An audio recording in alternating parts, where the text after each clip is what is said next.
treatment, and then also, obviously, with regards to the 15-month competency issue, I would submit to the court and to Mr. Lawrence that if Mr. Goodwin doesn't receive placement within some reasonable amount of time, that we may need to ask the court to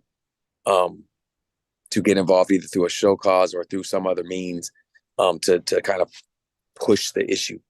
But again, I think in some ways that may be an issue for the people. I'm not sure.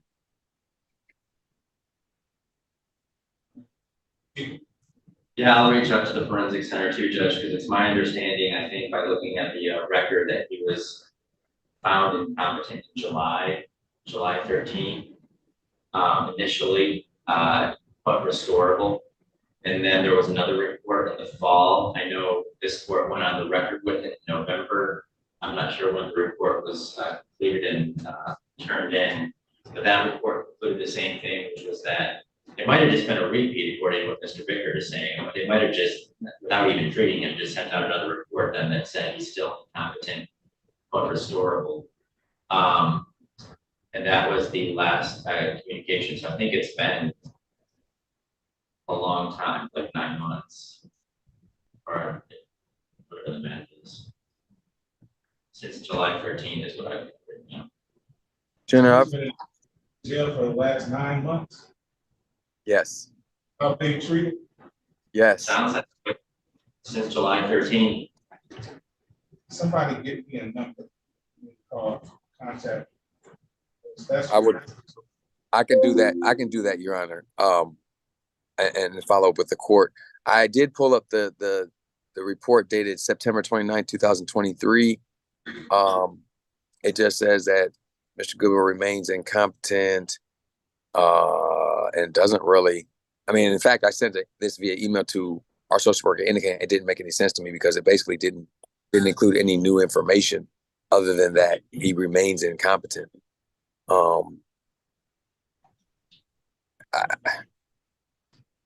I obviously will be following up on this, Your Honor, and I will provide the court with some information with regards to the forensics. Be a name and a number for someone for me to talk to over there. Okay. Certainly, Your Honor. Would the court, I mean, does the court want me to do that like right now on the record, or you want me to just kind of call back, or? Well, whenever you have time to do it. Oh, I'm going to do it right now, Your Honor. Okay. I'm going to do it. In the chat, if you like. Okay. Okay. That'd be fine, Your Honor. All right. So let's put it out for another 30 days and see where we stand. Okay. I think that makes sense. Competency hearing to 13.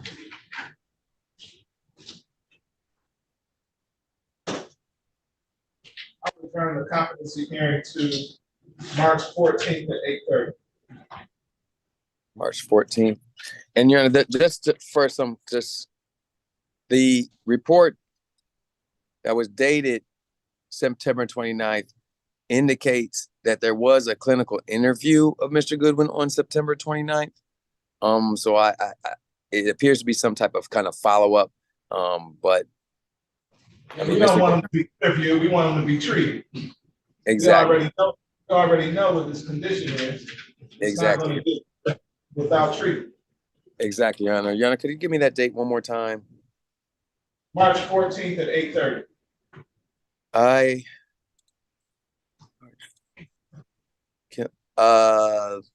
That'd be fine. That'd be fine.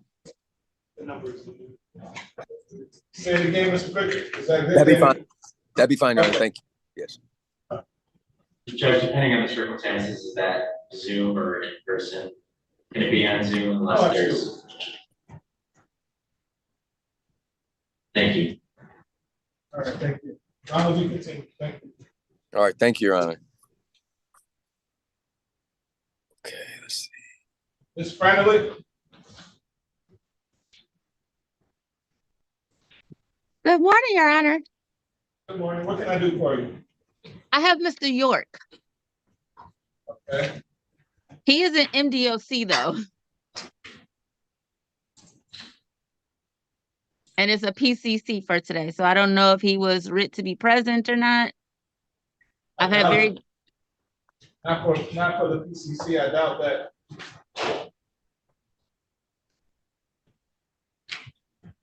Are you gonna waive his presence? yes, Your Honor, I will. Okay, you're ready on the.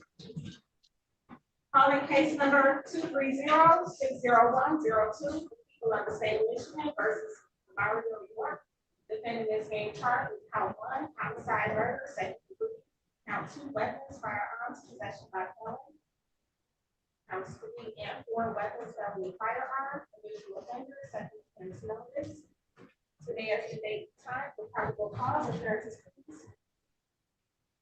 Good morning, and may it please this honorable court, APA Jonathan Hitz appearing on behalf of the people, P85288.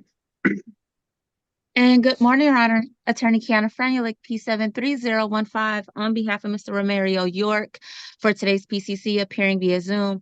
Your Honor, respectfully requesting permission to waive Mr. York's appearance for today's proceedings. He is currently in the Woodland Center Correctional Facility. For the waive the defendant's presence, what's your pleasure? Your Honor, I don't have the discovery yet in this case. I haven't even had an opportunity to speak with Mr. York. I'm asking for a second PCC so that I can obtain everything and then make it out to MDOC to see him. We learned late where he was because we couldn't find him. And Judge, if I may, I will make sure Ms. Franulik gets the discovery later today. And I know your tendency in these types of cases is to set a preliminary exam date, but I do think in this circumstance, another PCC makes sense because I think defense counsel might want to evaluate whether competency evaluation is necessary. Okay.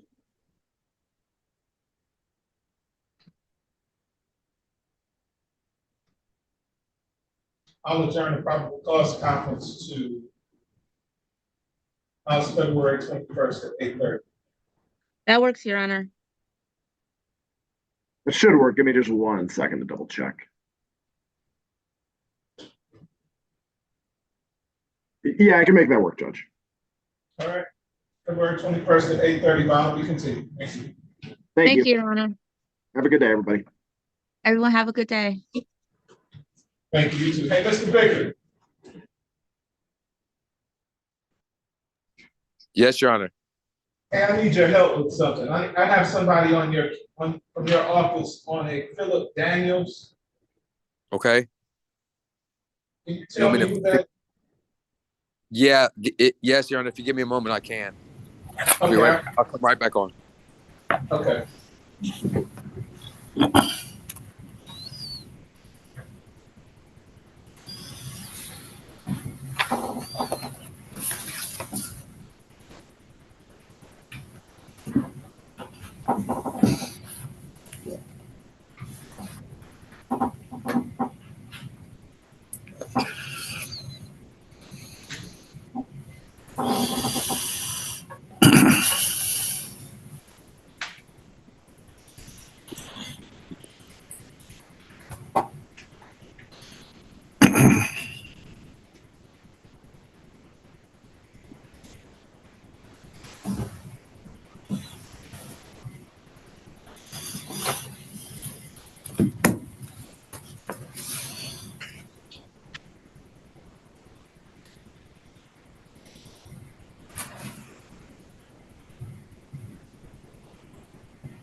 Your Honor.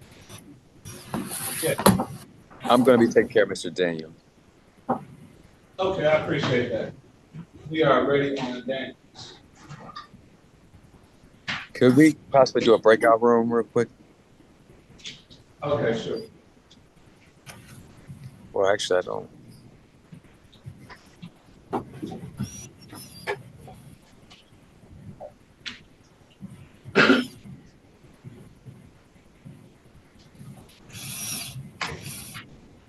Where did he go? He's not here anymore.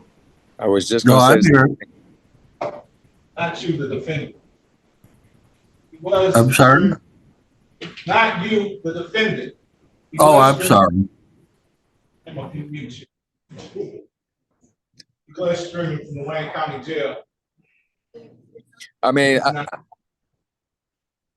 I'd like to, if I could, Your Honor, I prefer to wait because, given the nature of the case, obviously we'll be setting it for exam.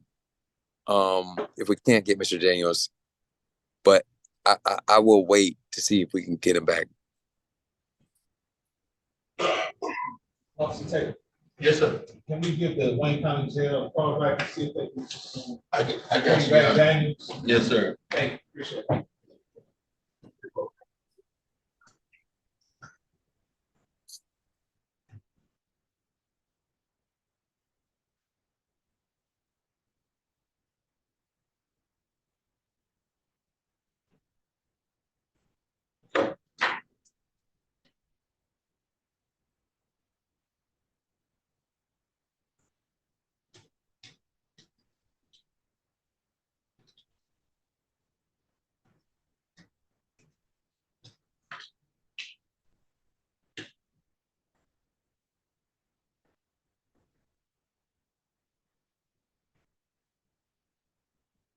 Yeah, this is district court, trying to get Daniels on the screen, Philip Daniels, Judge King.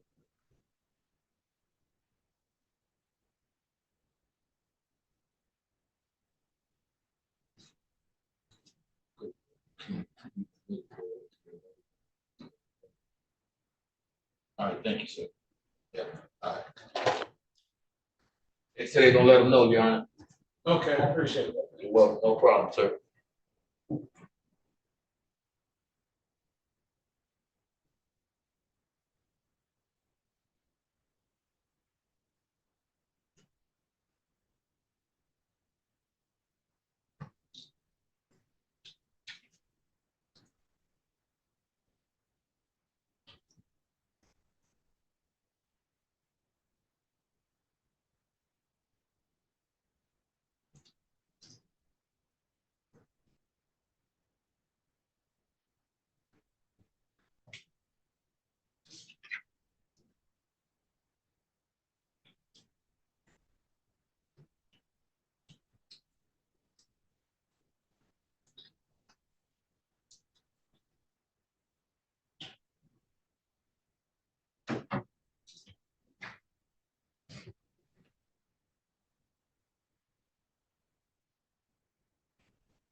Hey, just tell you, man, what's the video?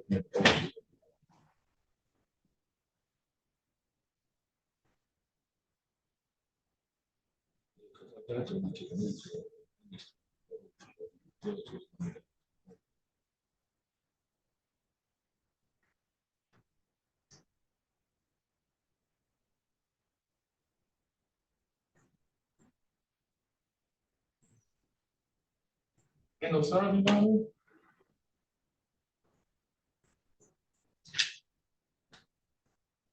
Yeah.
Okay, we have the jail back. Mr. Baker.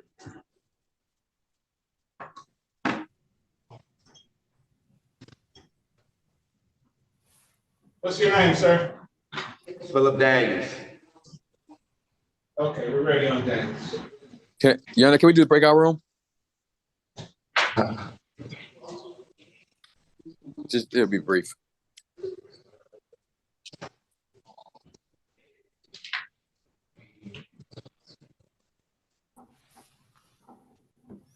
Go ahead and join.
We're ready, Your Honor.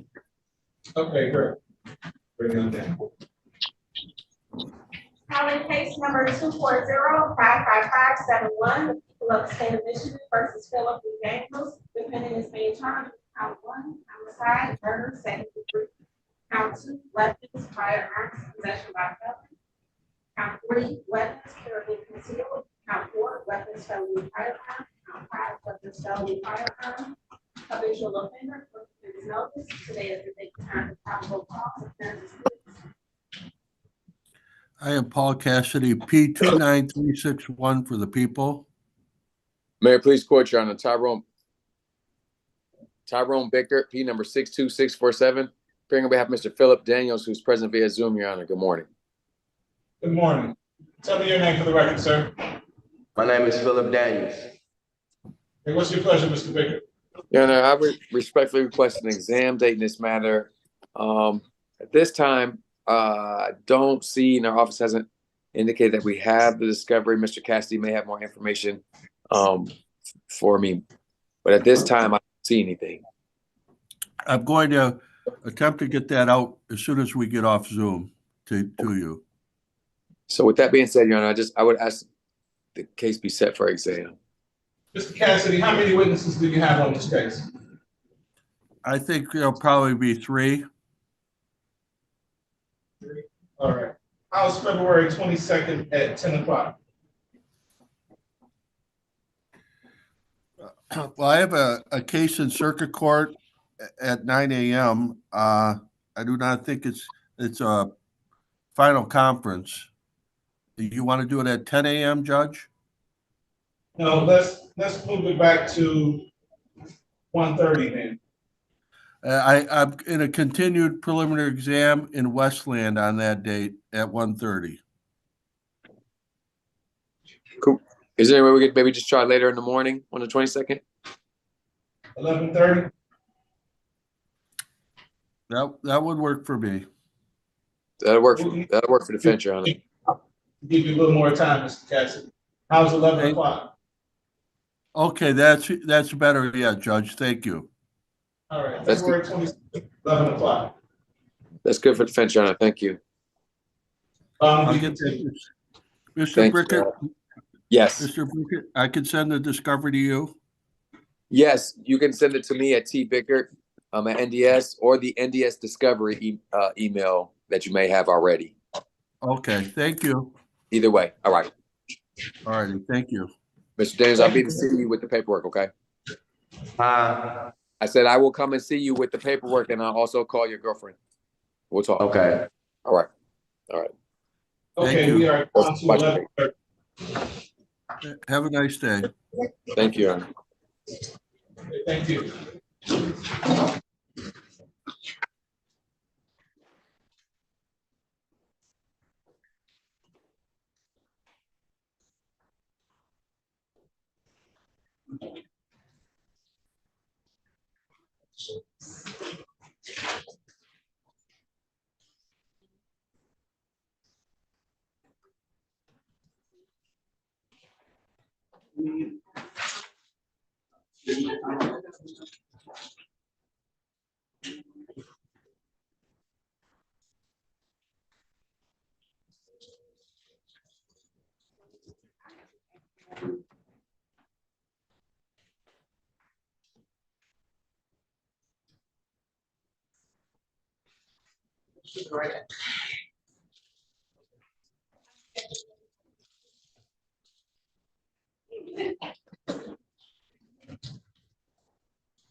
Okay, all right.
Did you do anything for the Super Bowl? Y'all happy with the outcome? Well, don't let me start talking about the Lions. But anyway, I was a little upset about the Lions, so I didn't have a team, so I was just basically there for the halftime. Usher? I like Usher. He's all right. I mean, I think kind of young. people who like to enjoy it. Right. People who didn't like it, or don't like Cause it, they criticize. they really criticize with the skates and all that stuff. I mean, what? That's just. At least he performing. Not just standing there holding the mic, so, Right. yeah. And And then not people fall. too. Yeah, he did. Sure, I do it. But the one guy, what's his name, Eric Tree, whatever his name. Oh, that's talking about him in the baby socks. I think he did that on purpose, cause, I mean, what men wear lace socks? It's hilarious.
Yes, sir, Mr. Bicker. Yes, Your Honor. I wanted to update you with the name and number for the Forensic Center.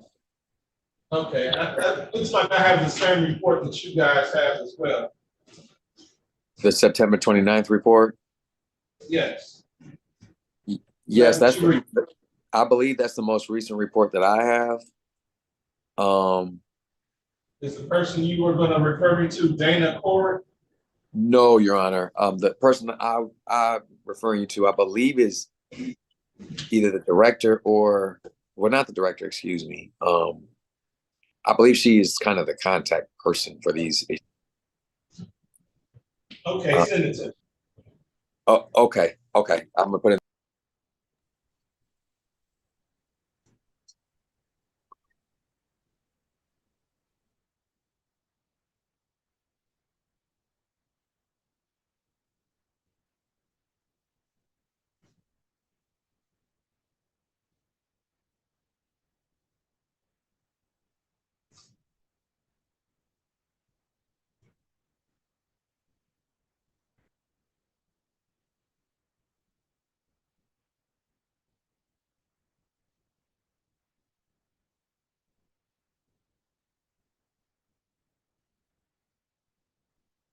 Okay, got it. Thank you. All set. All right.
Good morning. How you doing today? Fine, how are you? All right.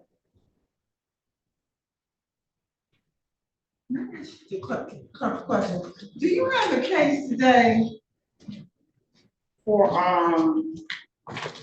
Adam Brown Blake? Yes, They said, Adam Blake Brown. yeah, they said that was moved to the China. It says the name. Somebody died. That's what I thought. I kept telling them that. The attorney told the people that it was for the 20th. Good turn. Jonathan Hicks That's what I thought. I kept. Ooh, these people on me, man. These people on me, man. They said they were. Is that a, motor vehicle? No, it's a homicide. No, homicide of motor vehicle? I'm not sure. I'm down for sure. Because he did come in and reset one for the 20th at 9 o'clock. That's the only place I have. Okay, and that must be it then. Okay, so do you have one today for, Hughley, Angela? That got adjourned. It got adjourned to February 15th. February 15th. Thank you. I can go back across the street. So, you telling me I don't have to? I'm confused myself. I really am. I'm confused. I sent him an email. He said he sent it on the wrong case, and I said, well, just tell me if they're supposed to come or not. And he said March 20. So that must be the one he said. February 20th. And that's my favorite. I'm sorry. I'm sorry. I know, I'm sorry. February 20.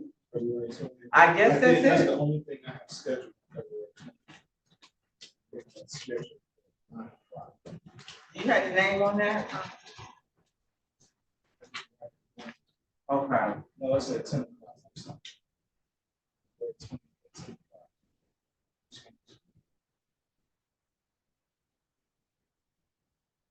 o'clock. What's the name? Adam Brown. Remember who his attorney is? His attorney is Jonathan Hitz. Oh, you talking about defense attorney, no.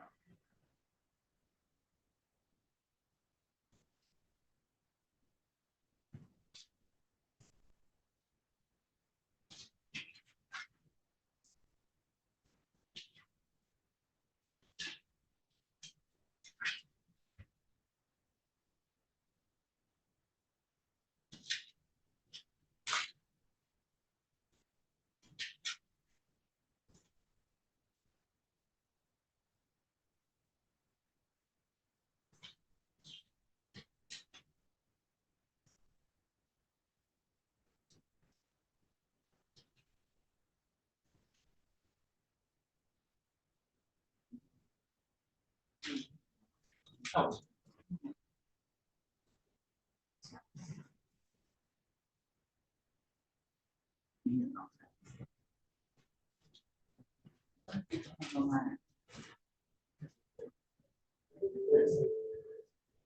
It was too much.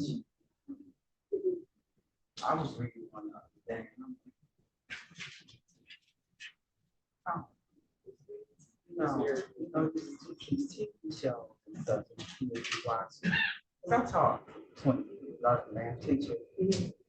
And I knew what was coming. Where's your teacher? At Detroit Public Schools, I taught at Henderson, and then I became a math coach for Wayne Reeser. Because, you know, a lot of schools in Detroit failing and have been failing for over 10 years. Oh, where's she, what's her name? Tracy. Tracy King. What school she teaching? Pastor? No, I didn't have pastor. No. Yeah, but it is. Then they want the math, they want the kids to be critical thinkers in math, but you can't read. Right. It's sad. It's really sad. I feel sorry, but you know, she's a science teacher. So I know she know Sherry Daniego. Yeah, because Sherry and I taught at Henderson together. She was a science teacher there.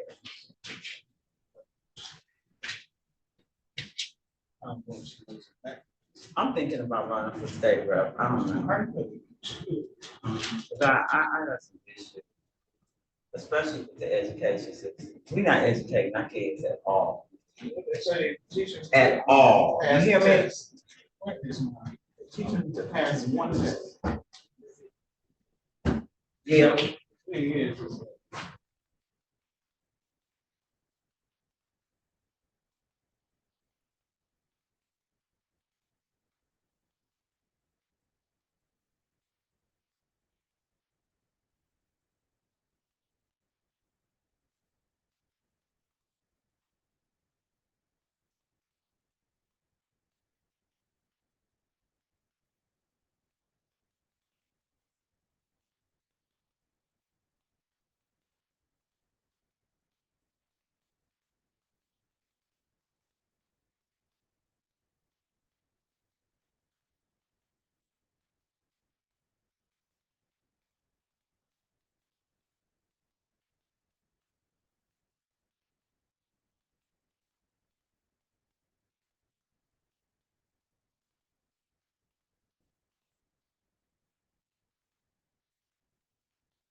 that can testify in the same way that she can.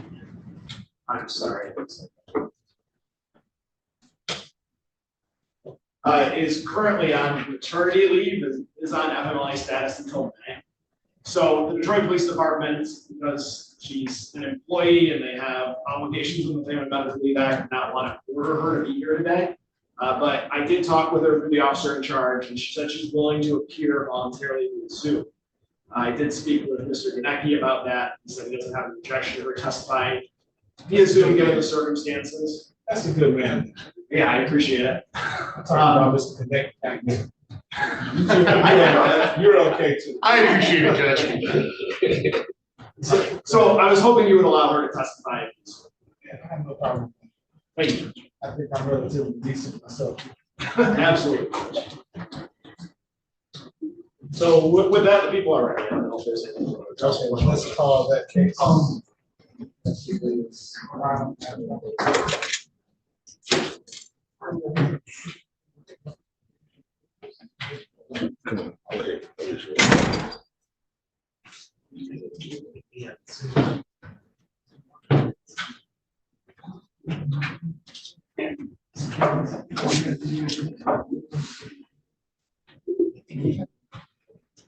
Case number 230-568-74, the people of the state of Michigan versus Adam Blake Brown. Defendant is being charged with count 1, homicide, murder, first degree, premeditated, habitual offender, second offense notice. Today is the date and time for examination. Good morning, may it please this honorable court. A.K.A. Jonathan Pitts, appearing on behalf of People P 85288. May it please the court, Neighborhood Defender Service of Detroit by Jeffrey Kenneth, P 64800 on behalf of Mr. Brown. Sir, please take your name for the record. Today is date and time set for preliminary examination. Are we ready to proceed? Yes, Judge. Yes, Your Honor. How many witnesses will it be?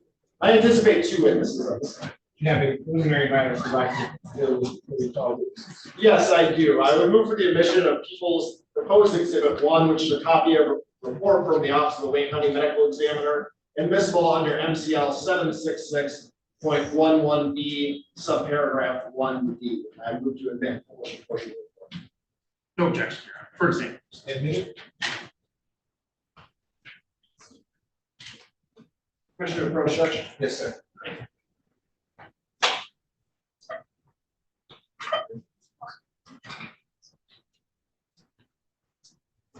People's Exhibit 1 is ME case number 23-05995 regarding autopsy performed by Teresa Wynn on Wendy Brett on 5/12/2023. The summary opinion indicates that it's the doctor's opinion that death was caused by sharp force trauma to head and strangulation. Per investigation, the decedent was a 43-year-old female found unresponsive in the residence. She was pronounced at 0853 hours on May 11, 2023. Postmortem examination revealed a chop wound on the right temporal head with associated abrasions. This injury proceeded through the right ear, superior helix, and superior crus, right temporal scalp, and fractured the right temporal bone. Skipping some verbiage, the doctor also notes that examination of the neck showed abrasions on the left lateral neck. Skipping some additional verbiage, the doctor notes abrasions were also present on the right elbow and right posterior forearm. Skipping some additional verbiage, in consideration of the circumstances, police report, post-mortem examination, toxicology findings, the manner of death is homicide. And with that, people are ready to call their first witness. If you give me 1 minute, I can give the spelling.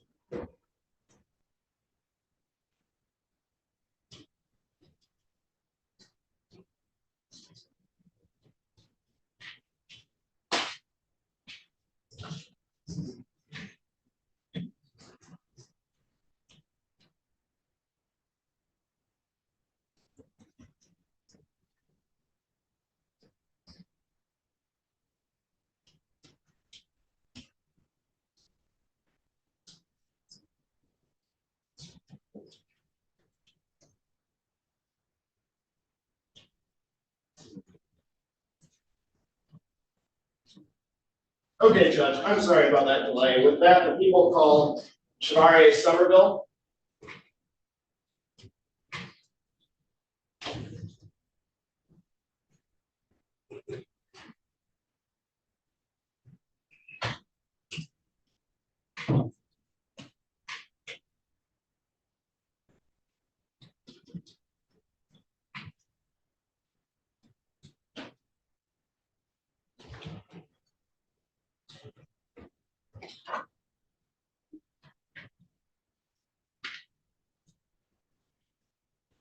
Sir, please raise your right hand.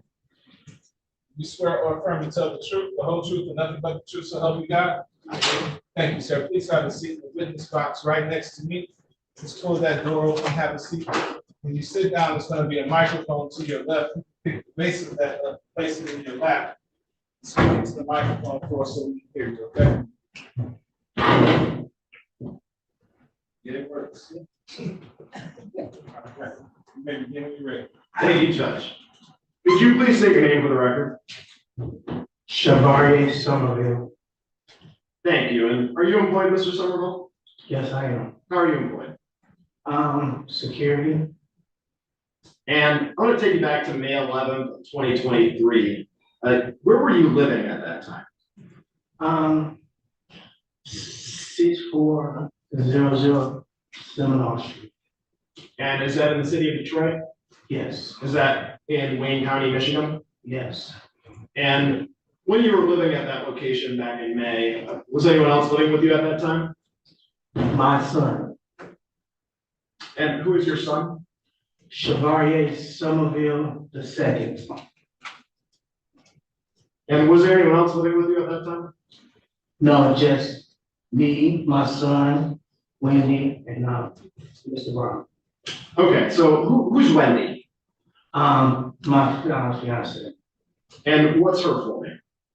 Wendy Joe Correct. And how long have you known Wendy? Off and on for the past 30 years. How long have you been in a relationship with her? For like 7 years. And you said Mr. Brown had been living with you as well. Who's Mr. Brown? Adam Brown. And how did you know him? I knew him from through Wendy Correct. And did you know what their relationship was? Yes, as a nephew. So he was her nephew? Yes. And how long did you know Mr. Brown? When I first got into a relationship with Wendy, I knew him for like a couple months, and when he got released, just recently when he got released the second time before she passed away. And notice you pointed a few times, you see Mr. Brown in the courtroom here today? Yes. And can you describe something that he's wearing? A face mask and a green shirt and a white shirt underneath. And where is he seated? Right next to you, and I think that's the lawyer, I believe. I'd ask the record to reflect the identification of the defendant. And at that time, in May of 2023, how long had Mr. Brown been living with you? For, I believe, 3-4 months, I believe. And could you describe just the general sleeping arrangements in the apartment? How was everyone typically? Me and Wendy, we gave Mr. Brown a bedroom because it was our room, so he had his own privacy. See, my son slept in his room in the back. The middle room was our room, so we gave it to Adam Brown, and me and Wendy slept in the living room because that's what we always had. Was there a specific spot where Wendy would typically sleep? She had a couch that she loved to sleep on. Cause she don't like sleeping in her bed, cause, sometimes it be hard for her to breathe when she lay flat down, so she likes to sleep on the couch. And do you remember the morning of May 11th specifically? Yes. What happened on that day? May 11, I'm gonna start at 12 o'clock a.m. So when it start. Right, so, I was talking to Wendy on the phone. We was discussing, because every day we discuss before she go to sleep, we're gonna have for breakfast, which is, my favorite grits and everything. And, I had called, sometimes she called me when she wakes up, see if I'm okay. Cause I had asthma problems, she check on me. And only I do know now, like at 4:30 or 5 o'clock a.m., I had got a call from my son. Let me back you up. So you started at midnight, you said you're on the phone with Wendy. Where were you at that time? I was at work. Okay. Mr. Hicks, let me stop you just for a second. Person that you inquired about earlier, what was that name? Officer Swartzfeld.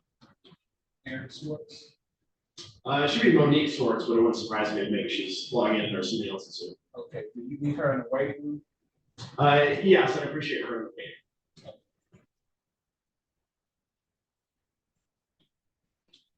Thank you. Thank you, Judge.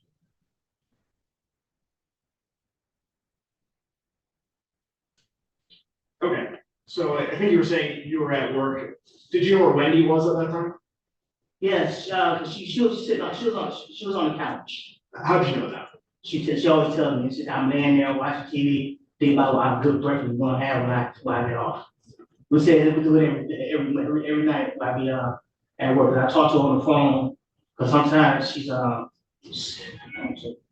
sometimes like ever since Mr. Brown been staying with us, sometimes she's scared to go to sleep. And first she didn't tell me why. Cause sometimes, you know what I'm saying, Mr. Brown. I'm gonna object this to hearsay. Sustained.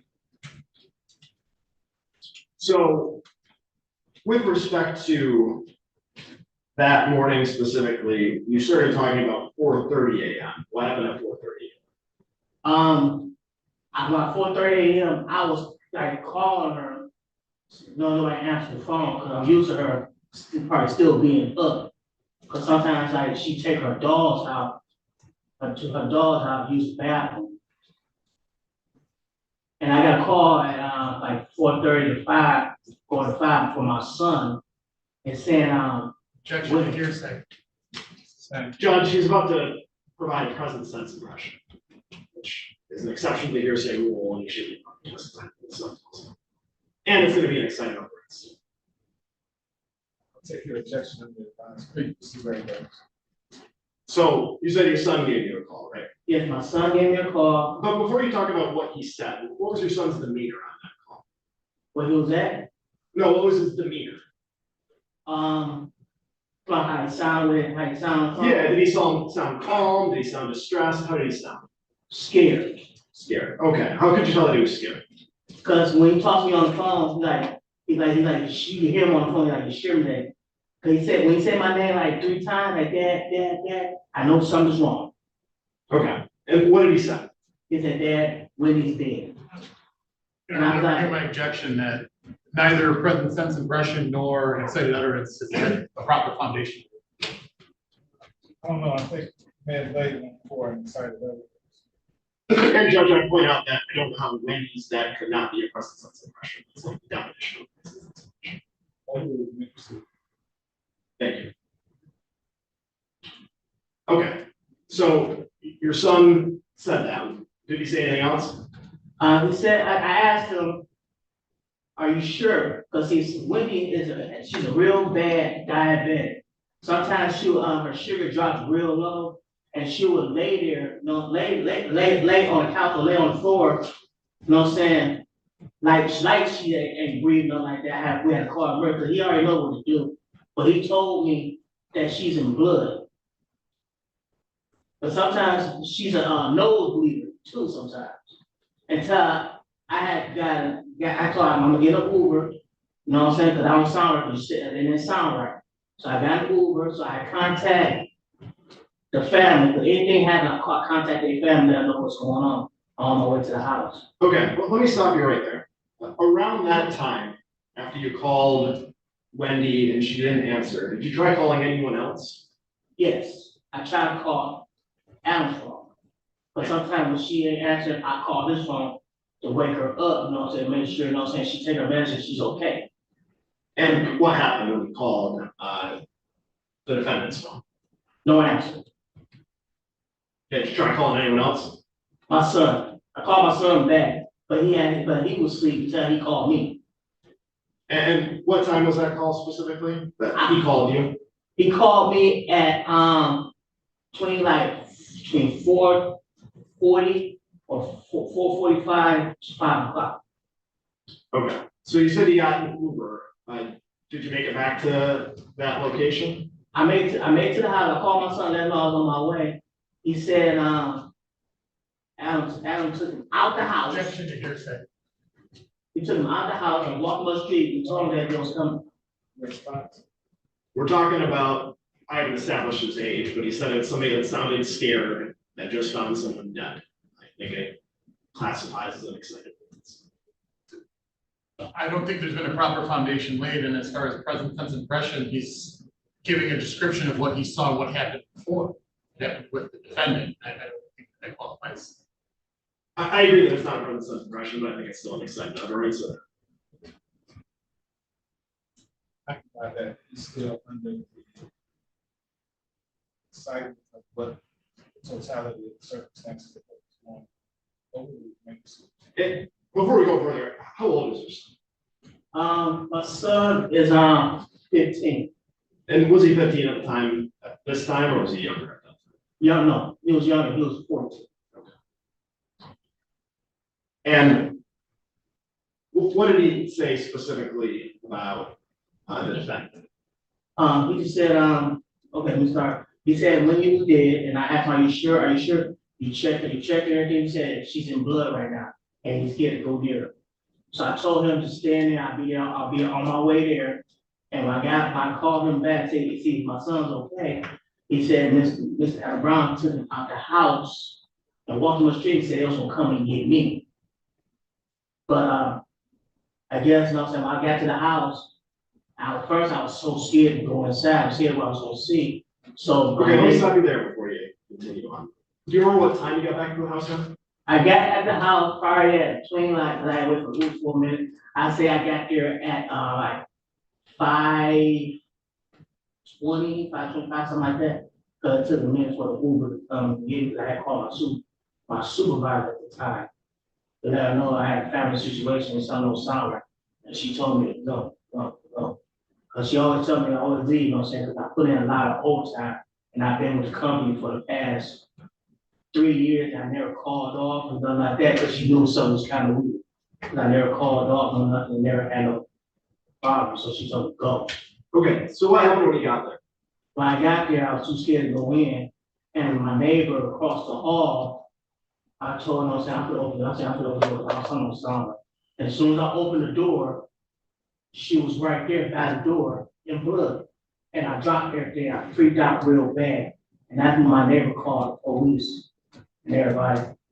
And I think the family's on their way, because they first, you know what I'm saying, they thought, you know what I'm saying, her sugar dropped, they weren't gonna come until they see that, I think they heard me on the phone screaming, panicking and everything, and holding. So, I'm sure it's gonna be difficult for you to describe it. Could you, to the best of your ability, describe what you saw in the apartment? When I opened the door, she was face down, looked like she was holding something like this, and everything around her neck and everything like that was all blood, like blood. Did you see blood anywhere else in that area? On a couch, on our favorite blanket, pillow, and in the bathroom, on a shower. And did you touch her at all? I always touch her. Did you make any observations when you touched her? I didn't touch her, I just put my hand on her back, and she was solid cold. And You mentioned the blood on the couch, and earlier you mentioned she slept on the couch. Were there multiple couches in that area, or was that the couch that she slept on? That's the couch she slept on. And after finding this, did you attempt to get in contact with the defendant? The family? With the defendant? Did you try calling him at all? You have to answer out loud. sir. No. I was too upset, I was too upset. And a few minutes, my son came inside the door, and he said he had. Objection to hearsay. He had took off, came to the house. He said, Hold on, sir, you can't tell us what you said. So if he objects, just stop and wait for the judge to. Okay. And we'll move on. When was the last time you saw the defendant before discovering Wendy in that position? That was the day before. Do you remember around what time? I believe it was around about like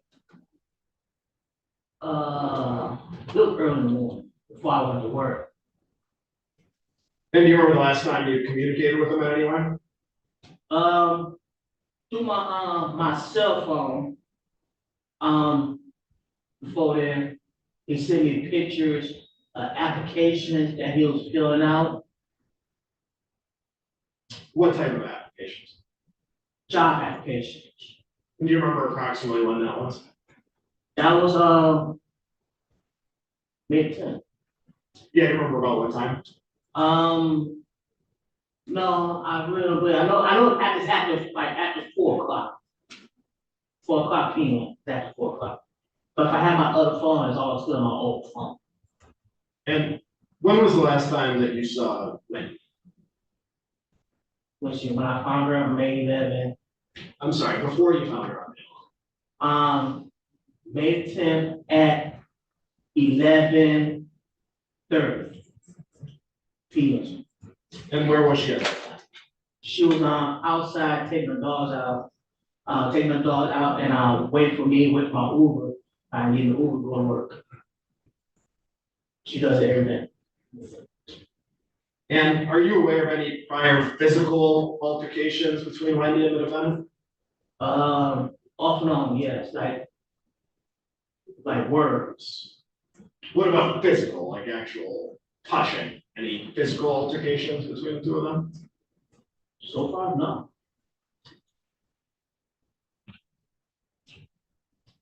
Hey, you mentioned words. What are you talking about? Like arguments? Like a little bit of argument and like understanding, like understanding arguments, and it's kind of weird. So that's mostly all like they like to learn. Really, most of our family they do is argue over unnecessary stuff.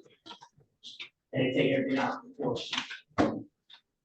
How heated were these arguments between Wendy and the defendant? Kind of strange. They argue like, like over like church stuff like that. Like religious stuff. Like differences of opinion on religious beliefs? Yes. And did you have any other issues between them aside from the issues regarding religious beliefs? That's about it. I have no further questions, Judge. Thank you, Judge. Mr. Somerville, if I ask you a question and you don't understand it, just let me know and I'll rephrase, okay? Okay. Okay. You said your son was 14 at the time, correct? Yes. Okay.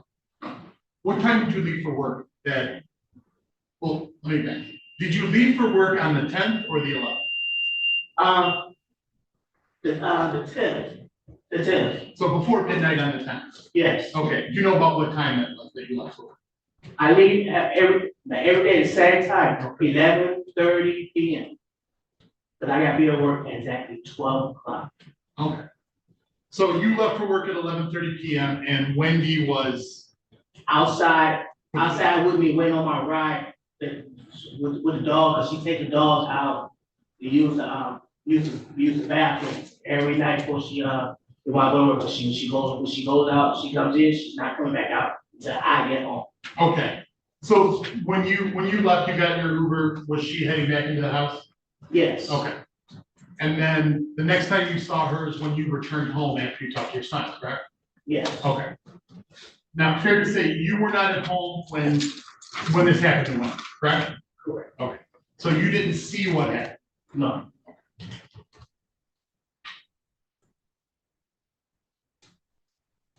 Did your son, I'm not asking you to say specifically what he said, but did he tell you that he saw what happened or anything to that?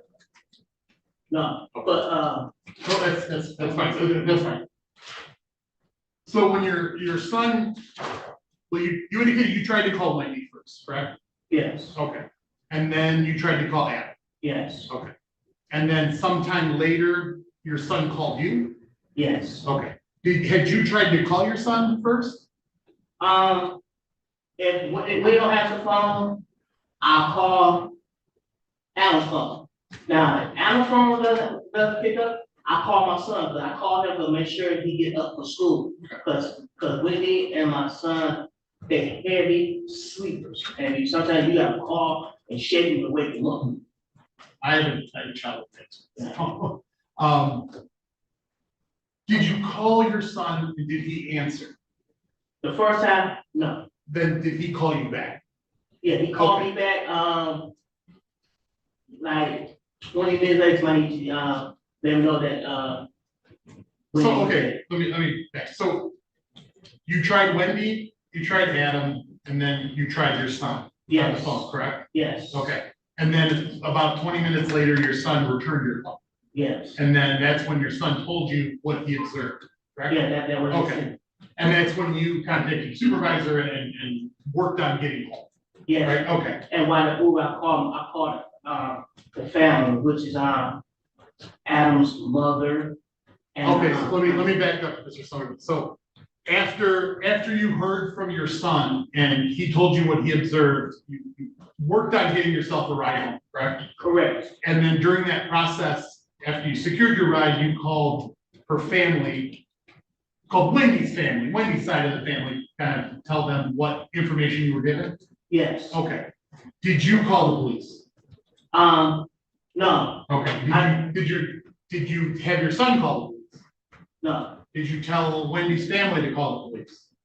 no. Okay, when were the police called? Police called at, soon as I arrived at the house, and when me and the neighbor, we seen her on the ground, like brown. But we wasn't sure, because like I said, Wendy is a real bad diabetic.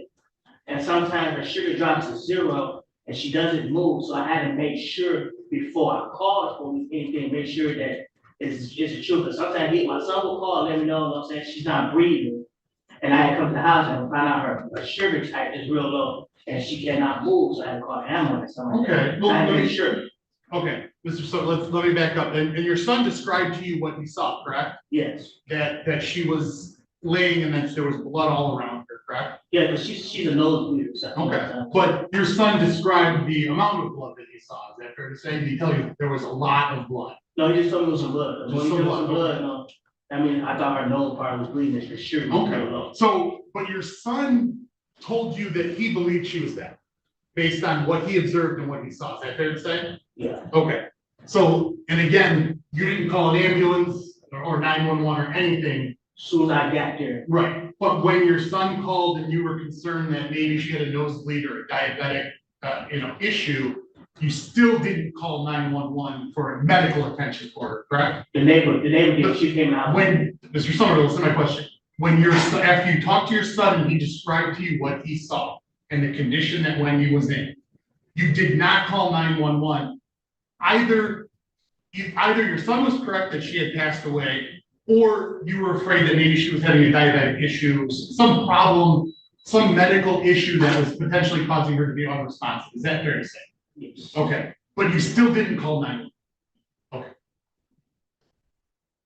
Now you indicated that, well, let me back. When you arrived home, where was your son?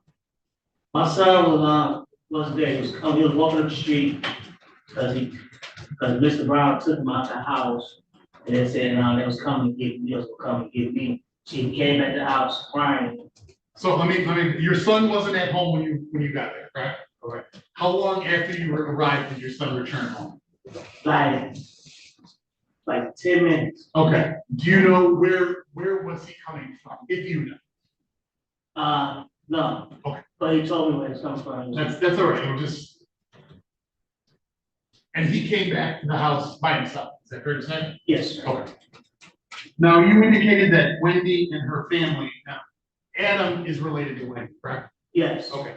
And that Wendy and her family, their method of communication is kind of, they get into arguments over things and kind of, as you indicated, kind of blow them out of proportion, kind of make them a bigger deal than they are? Yes. Okay. And that's how Wendy's family kind of all interact with each other, based on what you've seen and experienced? Yes. Okay.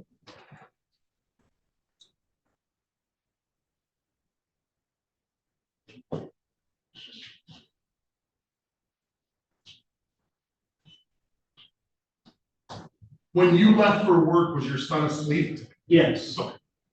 When you left for work on the night? Yes. Okay. Thank you. Nothing. Yeah, he goes to bed at exactly 9 o'clock. Any major? Good. Thank you, sir. You may step down.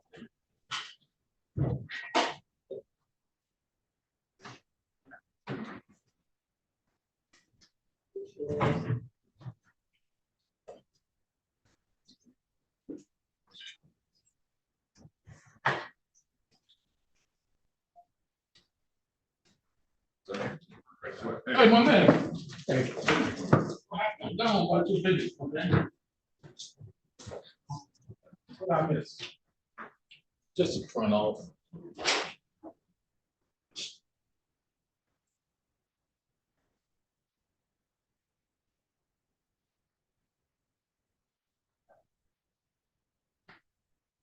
So Judge, before we let this next witness, I think we need to place on the record, my off the record discussion with the court. Sorry. I know that we placed on the record that this witness is going to be testifying via Zoom. I can just state the reasons very briefly. So Officer Swartzfeld is currently on maternity leave. She is going to be on FMLA status, Detroit Police Department until May. We had an off the record discussion about whether or not she could testify via Zoom. My understanding is there's no objection from the defense to her doing so. So I now make a request to the court that she be ready to testify via Zoom. No objection. All right. And I believe. So.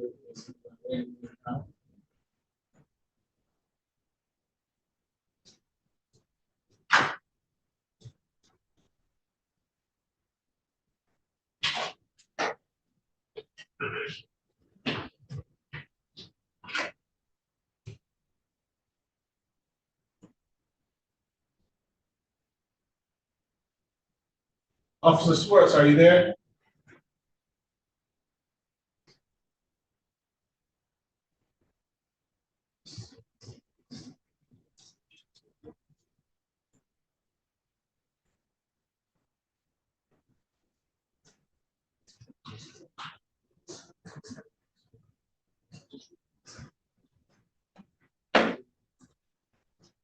Not responding. Not responding. Okay.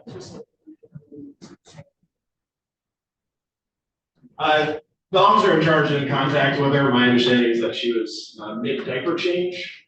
She's going to be back in less than a minute. All right. Judge, can I have a minute to use the restroom? Sure. Thank you. Everybody must. Time to change everybody's diapers.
We'll be with you in just a minute, officer.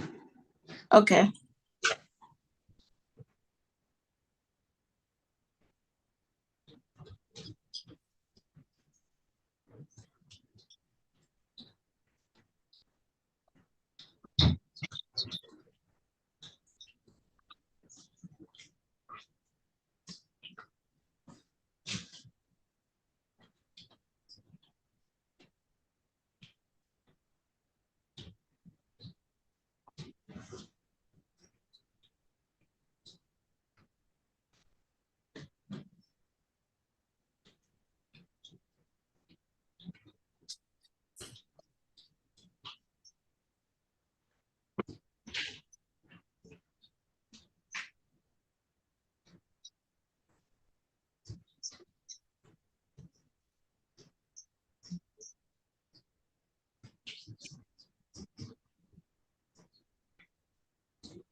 Ready, Mr. Kenneth? We're ready, Judge.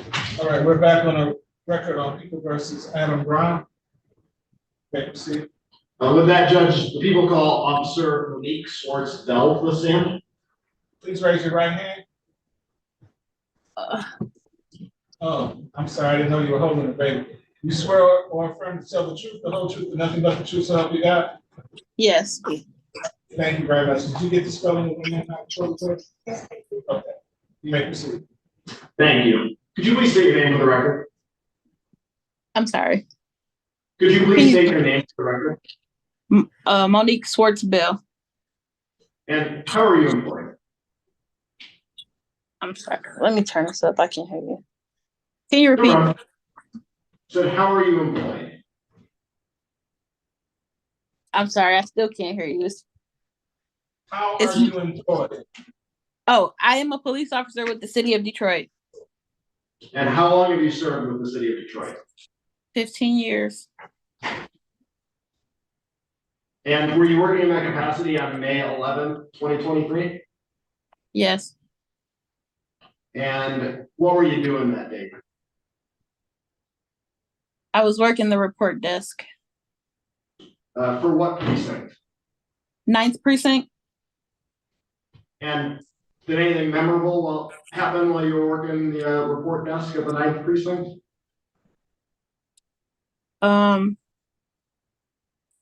took a report for a gentleman that came in who stated that he killed his aunt. And before he, I'm sorry, I didn't mean to cut you off, but before he made that statement, was he told he was under arrest? No. Were there any weapons pointed at him? No. Was he in handcuffs? No, not at that point. Was he restrained in any way? No. Did you see anyone make any threats towards him? No.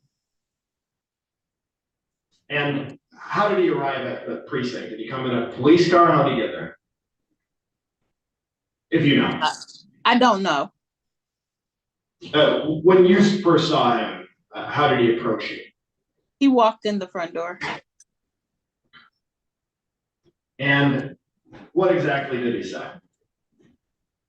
He said, I want to turn myself in for a murder. Did he provide any additional details? Not at that point. I asked him to sit down so that I can get ready to take a report. Okay. And did you ask him any further questions? Not at that point. After you were ready to take a report, did you ask him some further questions? Yes. And what did he say? He said he had visions from God. And one of the visions that stood out to him was that people who hurt children should be punished by death. And that's what he did to his aunt. Did he say where he was living? I don't remember. Did you author any reports in this matter? I'm sorry, can you repeat that? Did you author any reports in this matter? I can't understand what you. Did you author any reports in this matter? Did I author any reports? Yes. Yes, I did a report. Would reviewing that report refresh your recollection? Yes. Permission to share my screen, Judge? Okay.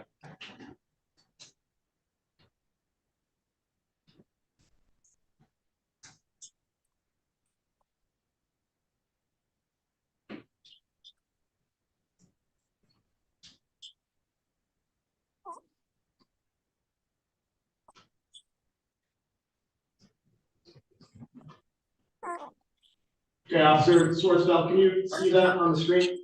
Yes, I can. Does this look familiar to you? Yes. And what is it?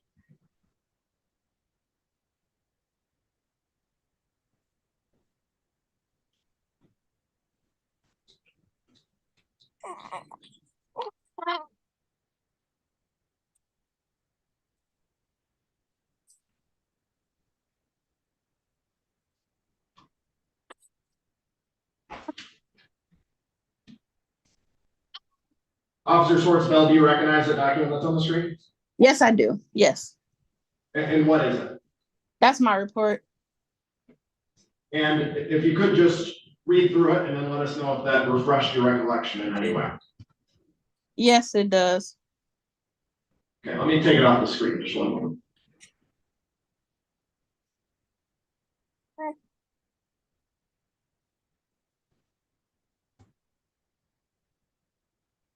Okay, now with your memory refreshed, did he say where he was staying? Yes, he said he stayed on Seminole with his aunt and her boyfriend. And after making those statements, what happened? After making those statements, he was notified that he was going to be arrested and placed in handcuffs. He was pat down and taken into custody after that.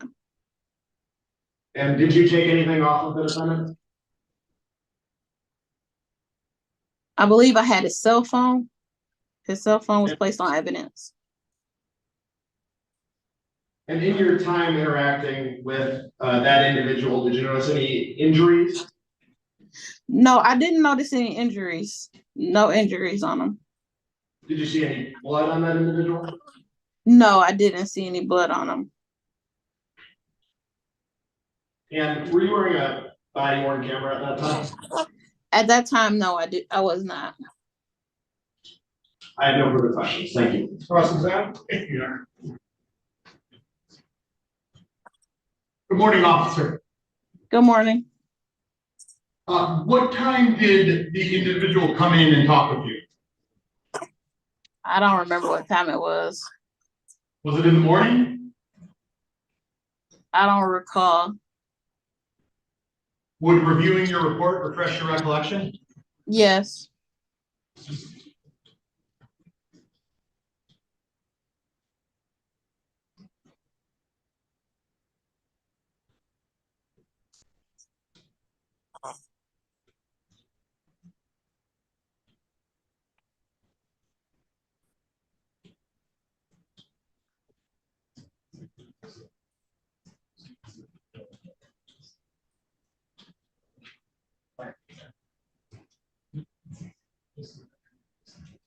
So Judge, we may have a stipulation to the exact time because there is a bit. I think we're just trying to make sure we've got the correct.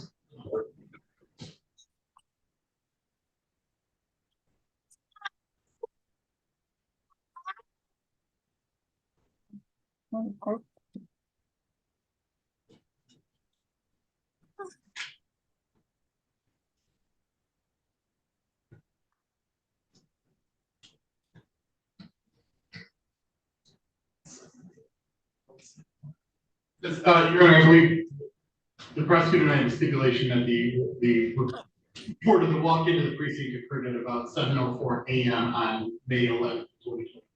So stipulated. Court receives that stipulation. Officer, when the individual came in to talk with you, did he provide you any details about how the individual was killed? I don't remember him saying anything about how the individual was killed.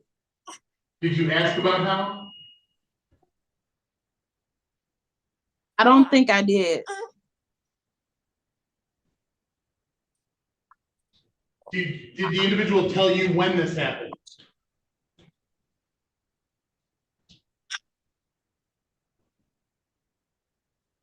I don't remember.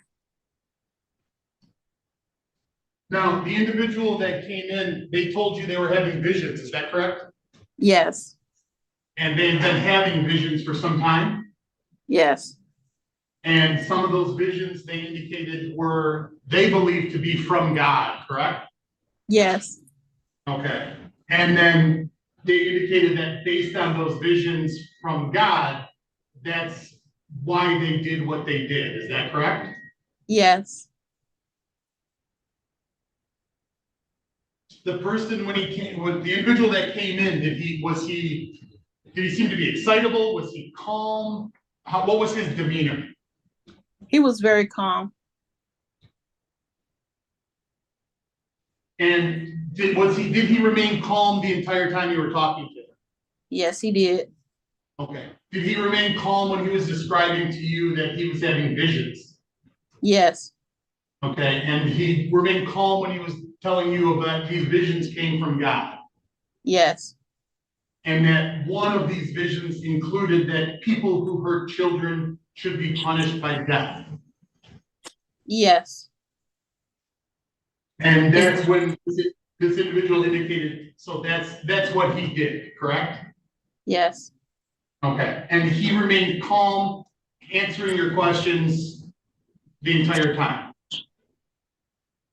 I'm sorry. Yes. Yes.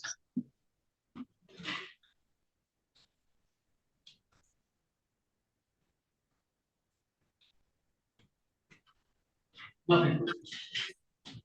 Can you redirect? No, Judge, I'd just like to thank Officer Schwartzfeld for testifying and giving the services. Right, thank you very much. We appreciate that. Tell your little partner we said hello. All right. Thank you. Have a good day now. All right. You as well.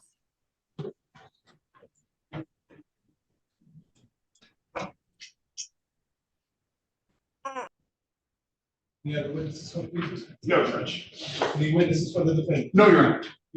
With that, the people move for bind over as charged, no reserve. It's simply object. All right, the court apprehended the witnesses that the people have produced is satisfied that people have met their burden of probable cause as it relates to the charges contained in complaint one. The court finds those charges were committed in the city of Detroit. The court finds probable cause to believe this defendant committed. The defendant will be bound over to Wayne County Third Circuit Court Criminal Division for the proceedings. His arraignment on the information dated time will be February 21st. Sorry, February 20th, 2024 at 9:00 a.m. Then it will be remanded to the custody of the Wayne County Sheriff. Thank you. Thank you, Your Honor.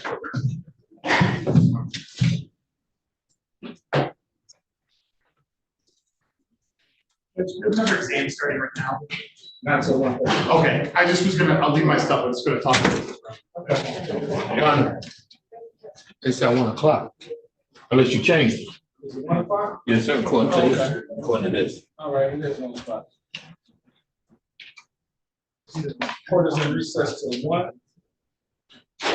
Yeah, make it quick. Are you by 1 o'clock? I am not, Judge. What do you want to do? The privilege falls on some other lucky eight man. Judge, I wasn't trying to correct you, I was just telling you. No, I appreciate it. Good.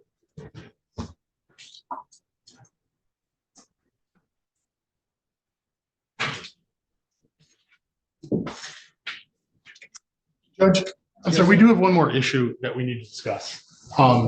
Has to do with Mr. Brown's glasses. The court signed an order to return his glasses in November, I believe. Our investigator has been trying since November to get an answer, response, something from the community, and to get these glasses. We have not received them. At this point, Your Honor, we're just asking they produce the glasses within a week or maybe show cause, because they've had pushing 3 months at this point to get us the glasses. And Joe Bruce, our investigator, has gone to headquarters, has sat there, has gotten into it with security, has gotten into it with police officers, and getting the runaround, and no one will give him a straight answer, and no one will get Mr. Brown his glasses, and he's in pain. He gets headaches because his eyesight is so bad. Excuse me, Your Honor, if I may say something? My vision is so bad that I do get bad headaches from squinting like this all the time and everything. So a lot of times I just lay in my cell and stare at the wall, and I can't, if I come out of my room, I'm always looking around and I can't see them. The strain on my eyes and giving me bad headaches. Okay, so what am I to do if they can't find the glasses? Judge, they have the glasses, they're sitting on the officer in charge of his desk. I'm not sure where the disconnect lies between the investigator and the officer in charge. All right, let's get them over to the defense counsel in 48 hours. Okay?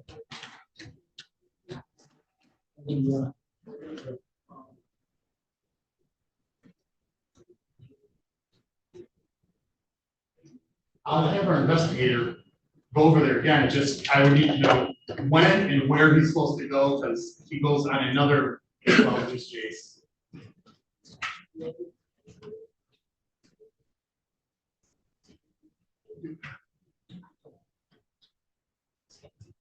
That's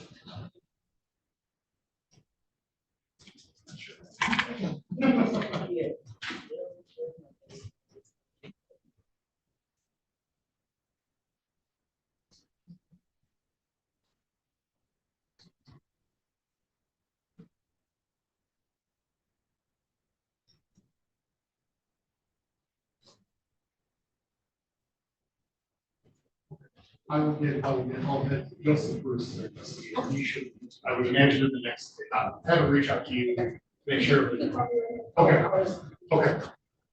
Thank you, Judge. We shouldn't have an issue at this point. Okay.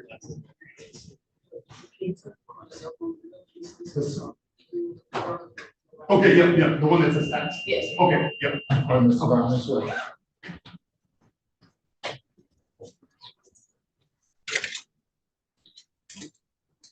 Have a good day, everybody. Thank you too.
You're welcome.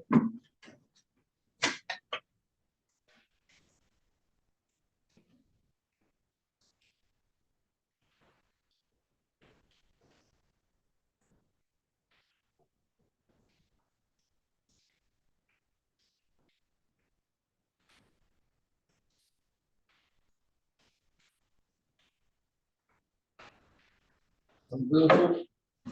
Not for you. It is for me. You got something. Oh, you ain't got nothing for me yet. I have nothing for you. Oh, I gave you your calendar. you didn't get it on me. You got something for me. Yeah. I don't get you. Okay, no problem. And I'm not. You spoke to that. Stop that. I can handle it.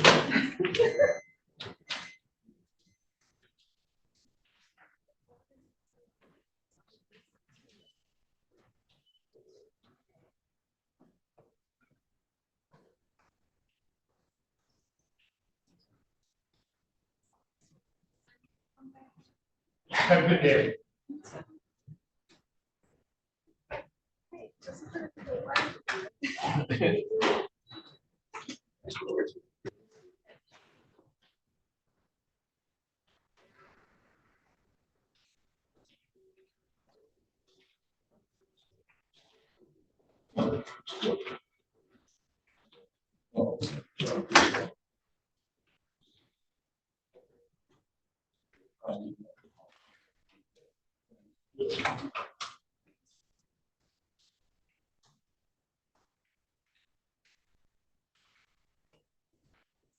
Sure, this works, there's no problem. Don't mind. You're welcome.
Moving right along, Your Honor. Sir. One left. Yes, sir.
Yes, ma'am.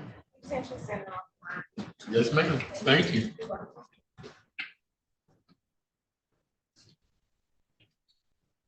Taylor, I may help you.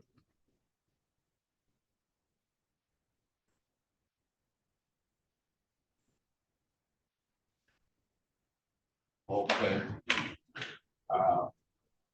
Let's go. I'll ask you to.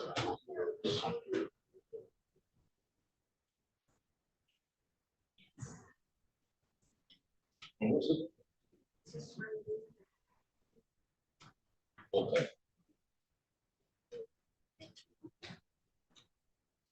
Okay. Okay. Thank you.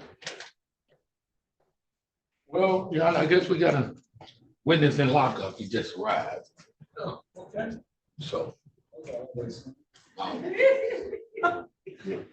let me know how to proceed once, when they get him, can't have him up in there in the bullpen together, So what happened out there? I was looking at the computer, I was looking at the computer. When my man got off the stand, he walked that way, and he was just, just like, man, I want to do something to you. He ain't say nothing, but I want to do something to you. So my partner was on, he grabbed him, I just pulled my man back, told him, get out of here. It didn't seem like that on the scene. No, not at all, passive as could be. Yeah, a lot to get out. Get it all out. Hey, he was pretty calm. I guess my man killed his girlfriend.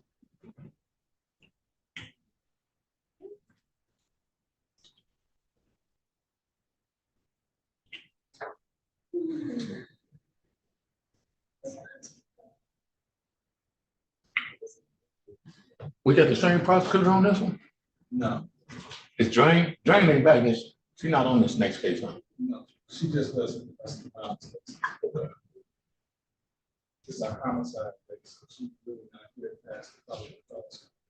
Okay, I got it. Think about old Jess, man. Seeing greener pastures. All right. I miss her, man. That's my buddy, man. That was my buddy.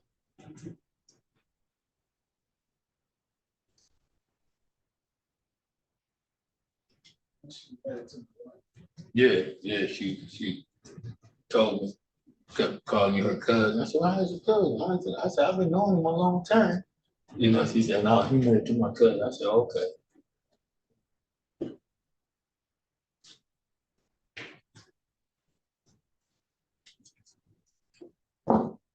How your dad doing, Just good? Tell him I said hello, okay? Probably watching you right now.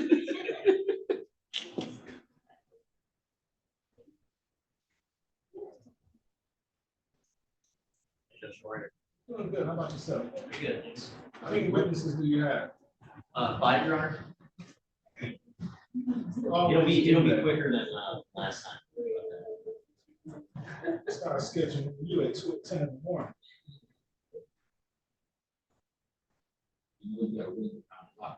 Is he here yet? He's here. Okay, so, perfect. I'm gonna go talk. Getting over here. You're gone. Okay, perfect. Thanks. Welcome.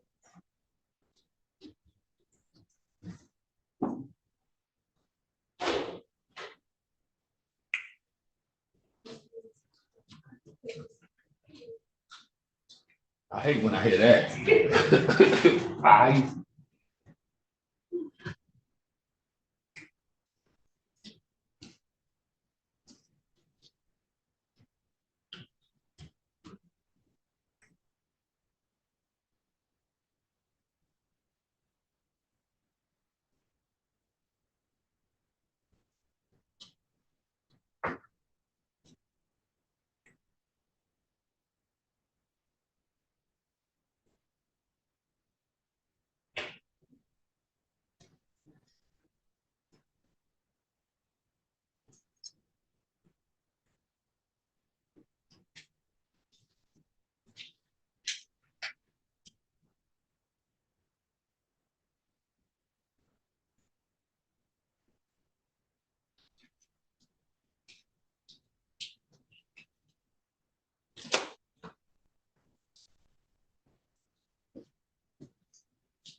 Hey, how you doing? How are you? I'm good. How about yourself? I'm holding her casket. I figured you would come if I held her casket. Hold a cat, yeah.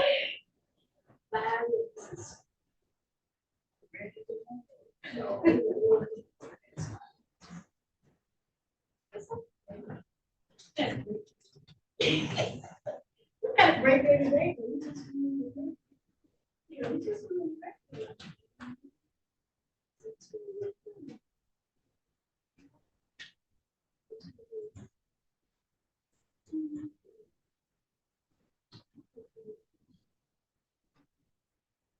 That's me, you been doing okay? I'm doing very good. How about yourself?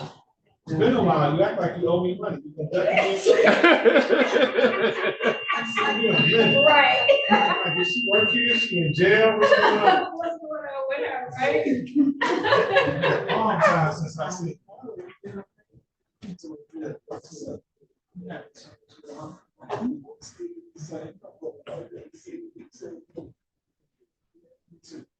I didn't even get one of them. But here, We have not because you asked not. I didn't even get one of them.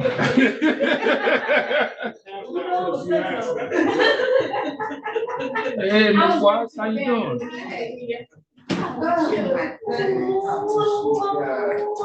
What a day. Hey. You want to talk to your mom? How are you there? You thought it. You're not even gonna fake it. I treat myself, I had the exam for 30, so I called you for it, I said, we late, I'm just leaving Highland Park, they're like, it's not till 1 o'clock, so I'm on time. Thank you. I appreciate you being on time.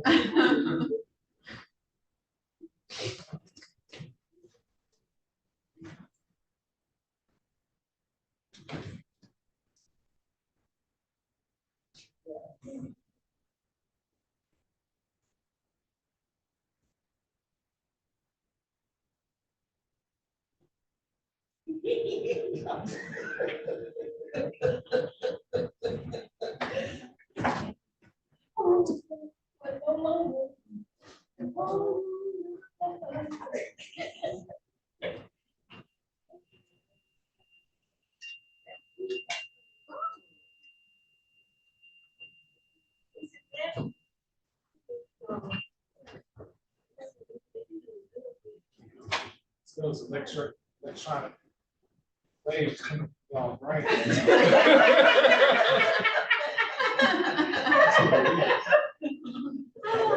Brain power.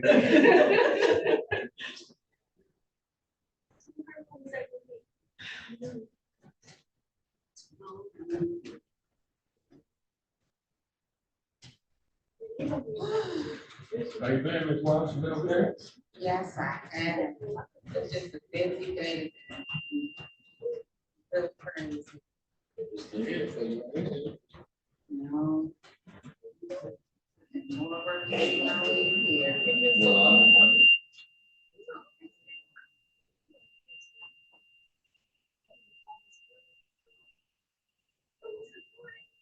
Let's just turn it up.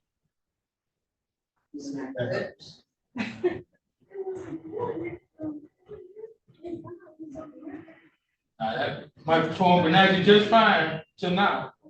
I hear the implications you were trying to say. Right.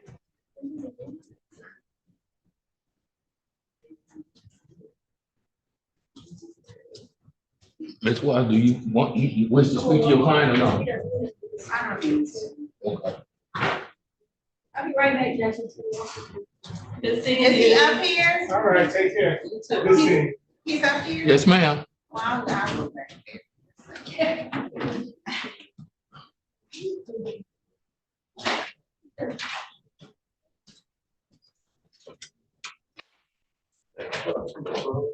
What's your name, sir? What's your date?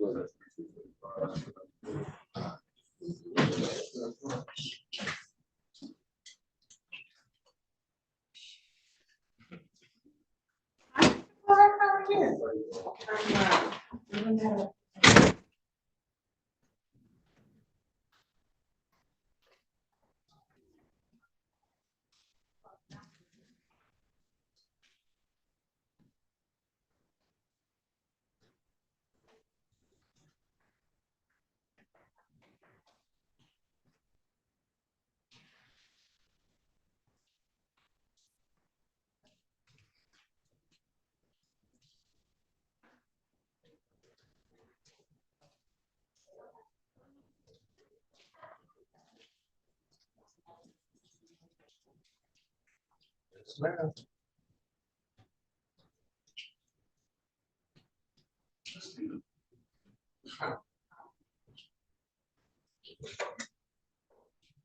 Um.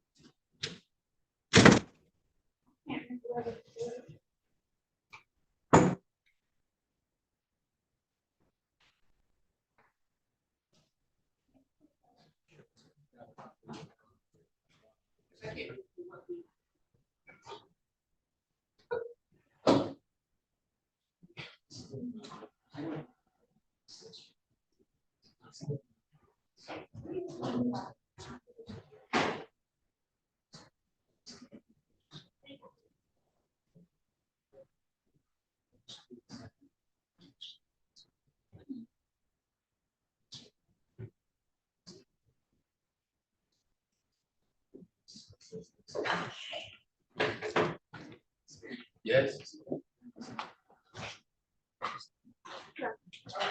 No.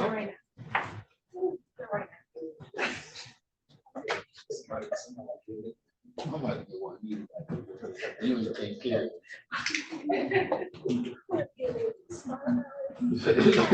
Giving you dockets. Right. Yeah, well, I better retrain you. Take it back.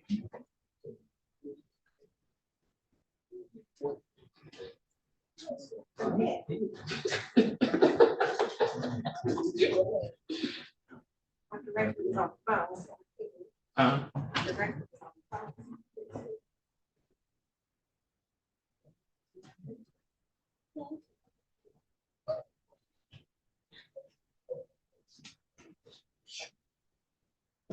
See how quick I got on the nice things you do, that quick?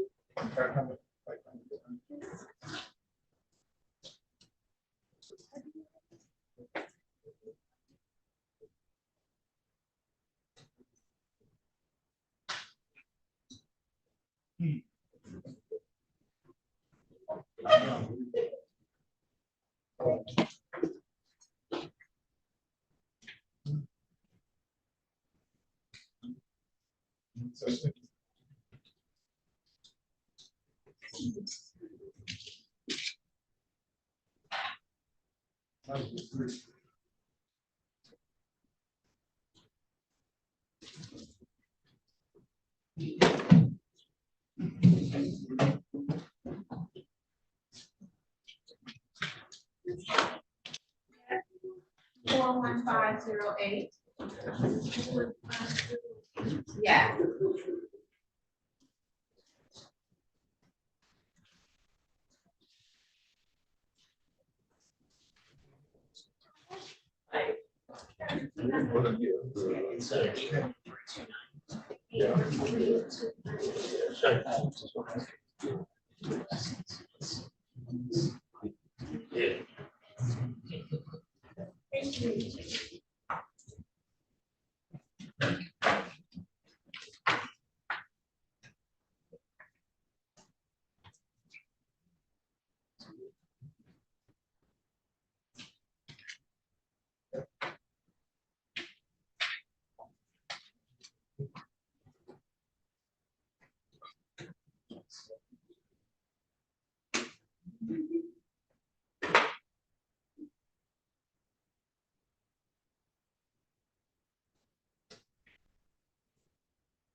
Are you guys ready?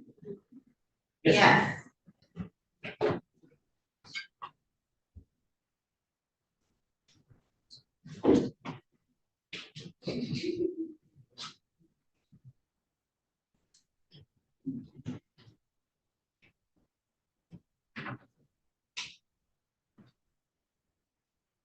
You can go.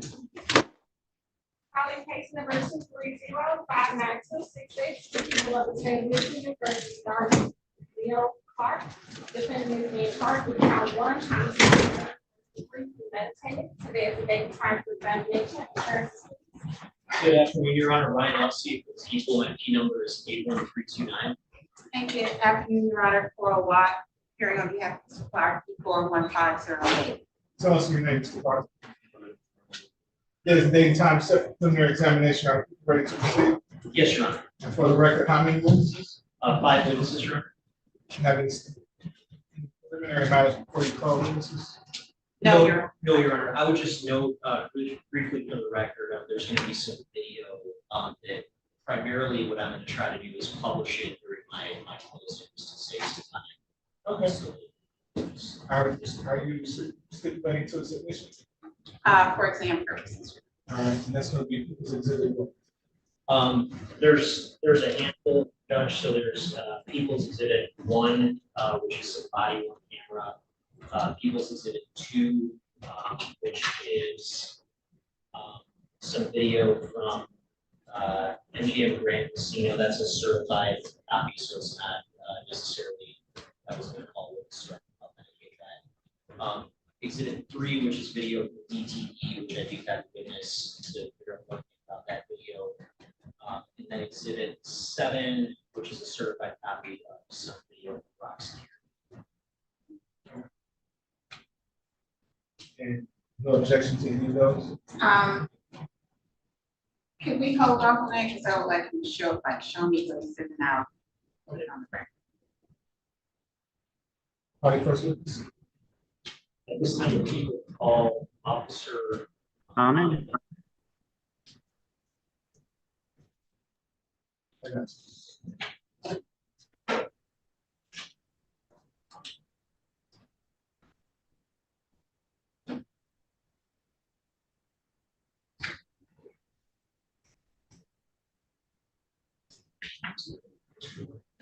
Sir, please step forward, give your name and spelling to the court reporter.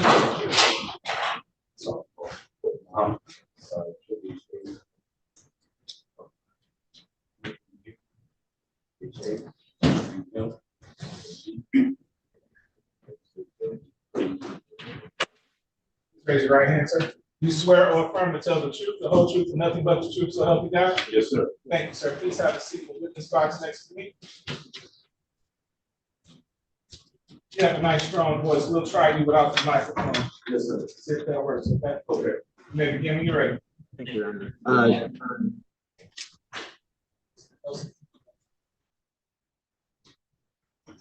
Sir, could you please state your name for the record? Yes, sir. My name is Kari Muhammad. And what do you do for a living, sir? I'm a police officer. And where are you currently assigned as? I'm downtown services. Okay, and was that your assignment back in July of 2022? Yes, sir. I want to take you back to July 30th of 2022 at around 8 a.m. that morning. Were you involved in a police run on that date and time? Yes, sir. And where did that police run take you to? It took me to Baghdad first.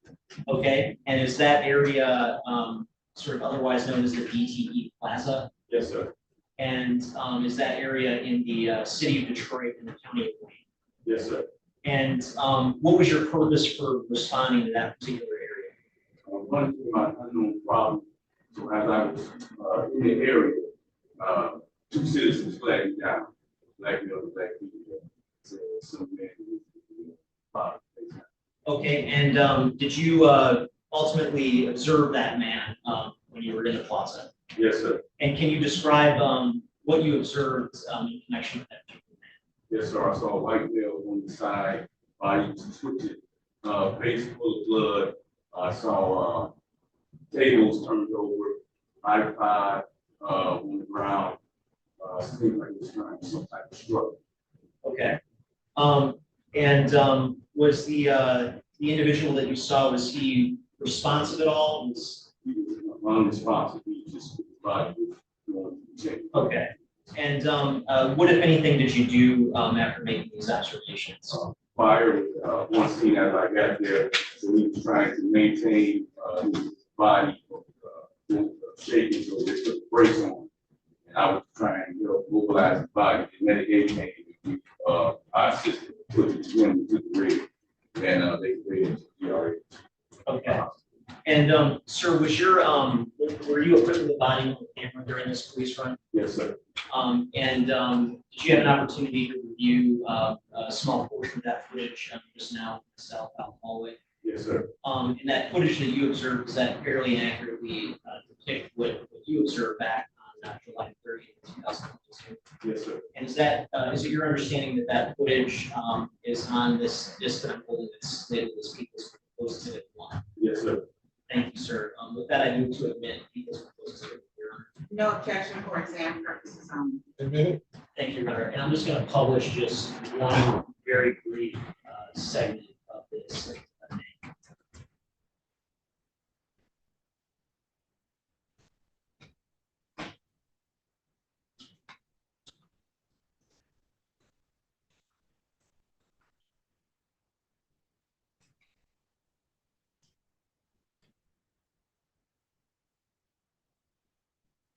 Oh,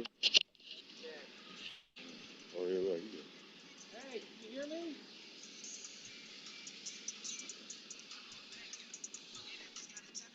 Looks like he's posturing. Yeah, He got a brain injury. I see. Wow. Okay. It's depicted here is actually the individual that you observe. Yes, sir. And see the parasitic. Okay, Sure. I'm back.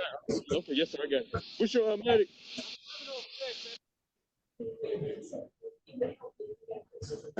Okay, sure. And sir, if I can ask again, is the individual in blue that's depicted on Exhibit 1, is that the individual that you observed at DT Plaza? Okay, thank you, sir. Can Nothing. you run it back just a little bit?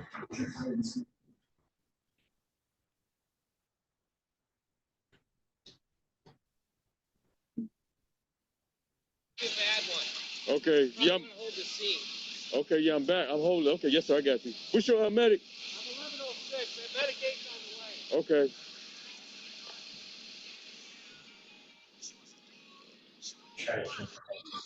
Get the socks on you, buddy. Let's help you out.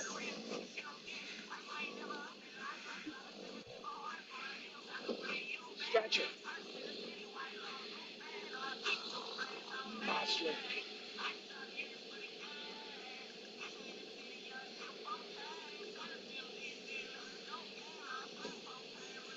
Yeah, he's being pretty good. He's got a head injury. Okay.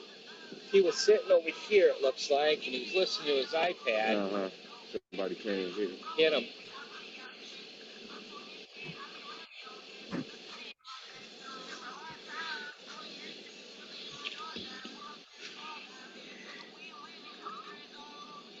Imagine, they probably have some video here. I mean, Yeah, I'm quite sure they did. yeah, you want to hold this scene. Okay. Got a supervisor. Thank you, sir. Thank you. Good afternoon, Officer Muhammad. I just have a few questions for you. You said you were flagged down by citizens? Yes, ma'am. Okay, and you went to an area that the citizens directed you to? Yes, ma'am. Okay, and then you made some observations there? Yes, ma'am. How long were you on the scene, at DTE Plaza? Roughly, I'll have to look at my notes. I'll get it for you. Okay.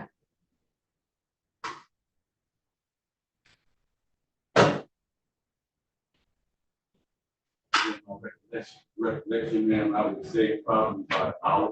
Okay, and so did you remain there after the person had been transported to Detroit Receiving Hospital?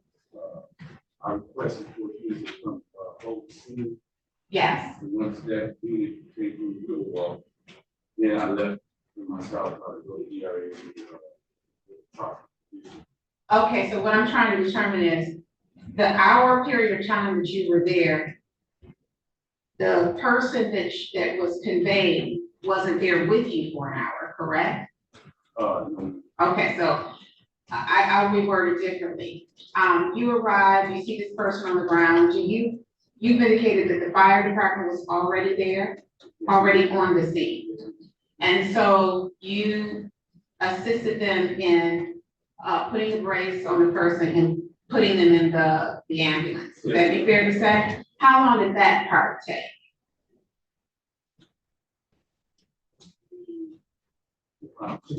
10 minutes, okay, and so then you remained on the scene to secure the scene, correct?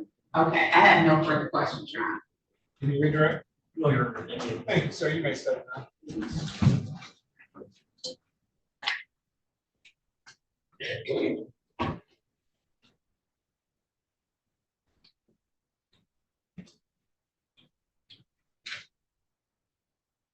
This time you would call John Bowers.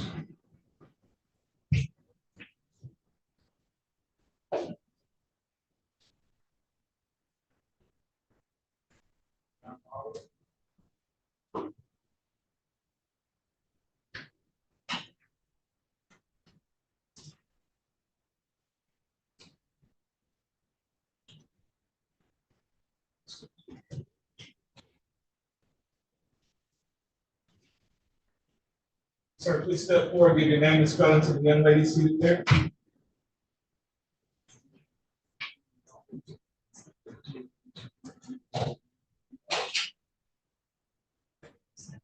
Please raise your right hand, sir. Do you swear or affirm to tell the truth, whole truth, nothing but the truth, so help you God?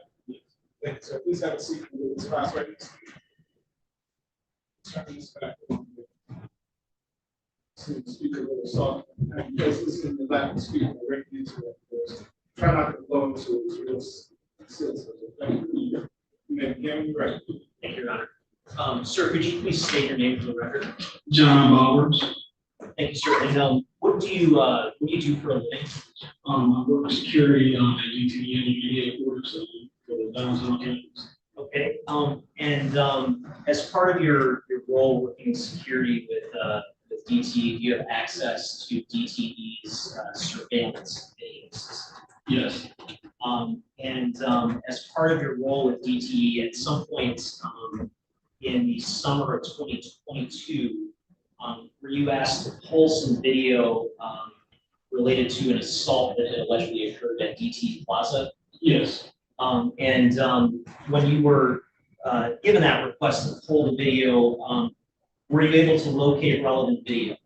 Yes. And could you just describe briefly what sort of video you were able to locate? We have two cameras that face the front of our campus, and one is the right in front of our WCE building that walks right. If you walk in front of it, it's right in front of our main building, right on the sidewalk.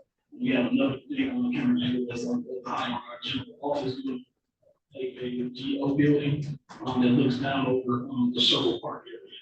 Okay, and did you pull videos from both of those cameras? Yes. I'm holding what's been marked as people's proposed exhibit 3. Is it your understanding that those two videos that you pulled are on this particular disc? Yes. And would it be fair to say those are in substantially the same condition they were in when you pulled them? Yes. With that, I move to admit people's proposed exhibit 3, Your Honor. No objection for exam purposes, Your Honor. Thank you. And I'm also holding what's been marked as people's proposed exhibit 6. Yeah, personal witness, Your Honor. Okay. Sir, if you could take a look at people's proposed exhibit 6, is that a map of the general area surrounding the DTE Plaza? Yes. And would you say a fair and accurate depiction of that area? Yes. And are there a couple of things noted on that particular map? Yes. And what's sort of noted or pointed out in that map? The NGM entrance, the front of the WCB building, Circle Park, the camera view from the GO building, the high level view. Okay, thank you, sir. And Your Honor, with that, I move to admit people's proposed exhibit 6. No objection for exam purposes. Thank you. And may I publish that as well? Okay.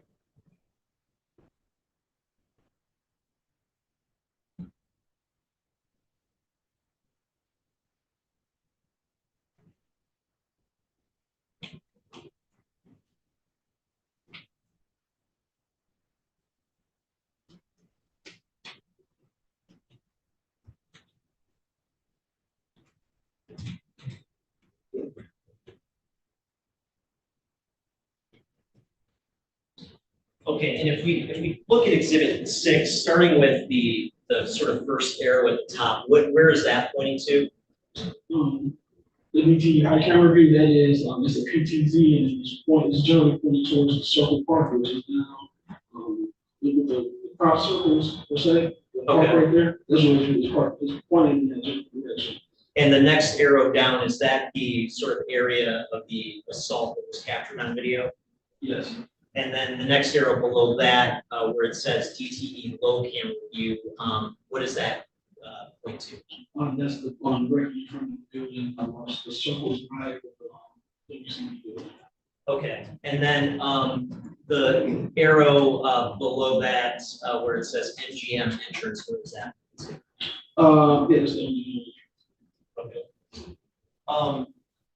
And hypothetically, if I were to walk from the MGM entrance to the Circle Plaza, directly east, would I pass through the low camera view? Yes, you will go because of the sidewalk right in front of the building. Okay. Yes. I want to just briefly ask, pulling what's been marked as people's proposed exhibits 4 and 5.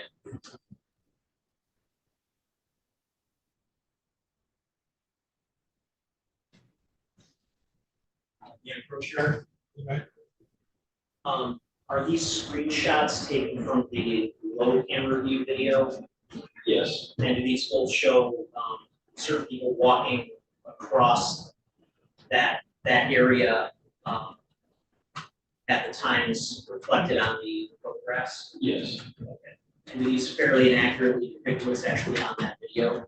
Yes. Your Honor, I move to admit proposed exhibits 4 and 5. No objection for exam. And if I could publish those very briefly.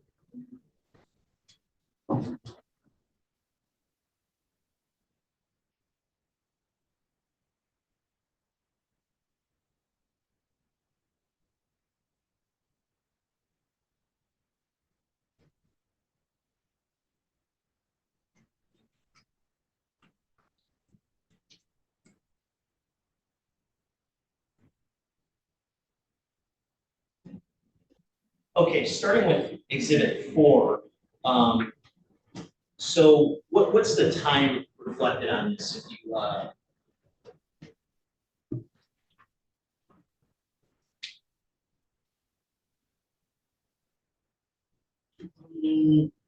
7:10 a.m. Okay, and that'd be on July 30th of 2022? Yes. And that, is it fair to say that shows somebody in blue walking by that lower camera view toward the area of the Circle Plaza? Yes. And then moving to exhibits 4 or 5 rather.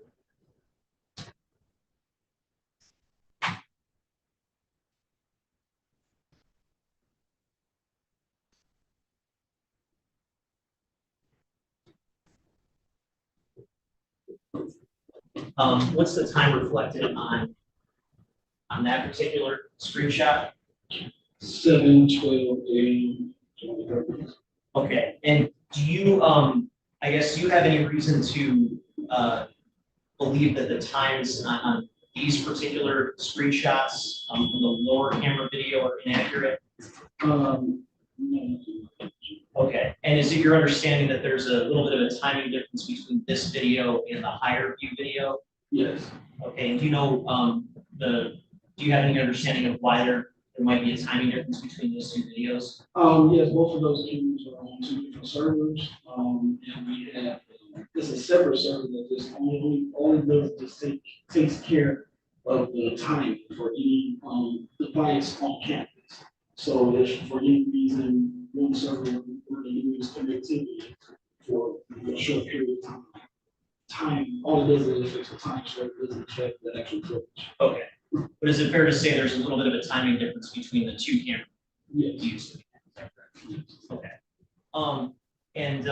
I just want to briefly publish, actually, I'm holding what's been marked as people's proposed exhibit 2, which is a certified copy of certain video from MGM Grand Casino, and I'm just moving for that to get admitted under the sharing of evidence 92 subsection 11. No objection for exam purposes only.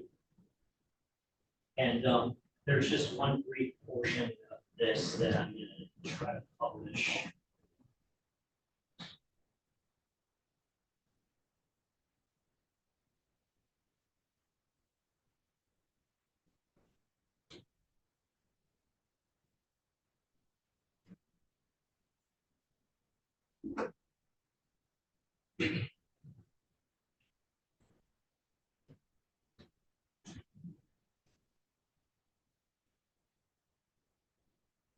And for the record, I'm publishing a file on exhibit 2 that's labeled as DL 2022-026-5024 EMA suspect.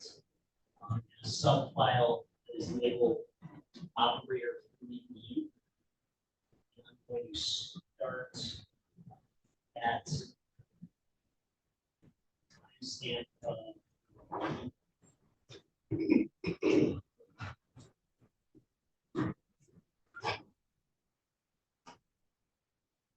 7 a.m. seconds.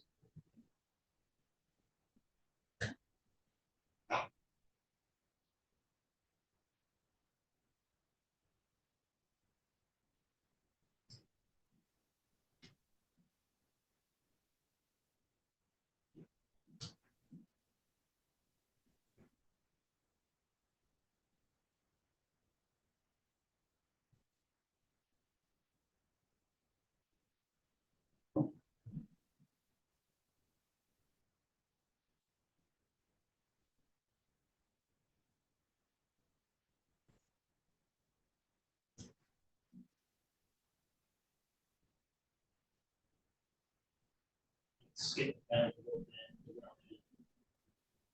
To 7 a.m.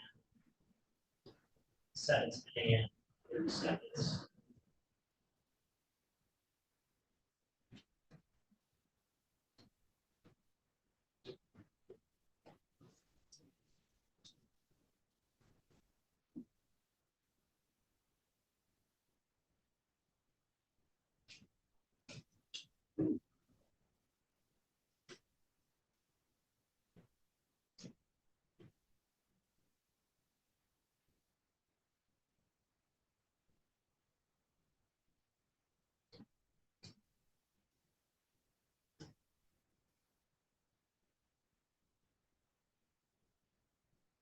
And Mr. Bowers, the area where the subject is walking now, are you familiar with that area? That is Third Street.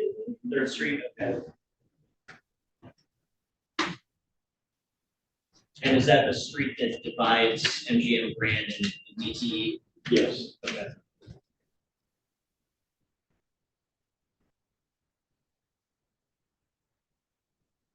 And as the subject's crossing the street, at this point, at approximately 7:11 a.m. 45 seconds, what direction is he going in relative to DTE Plaza? Other like this thing right in front of, right in front. Okay. Yeah, right in front of us. We're going towards WCB. And if he keeps going in the direction he's going now at 7:12 a.m., he end up in front of those front camera views. Yes. The lower camera view, I mean. Yeah. Okay. At this point, I'm going to publish a portion, just 3 portions of Exhibit 3, starting with lower camera view.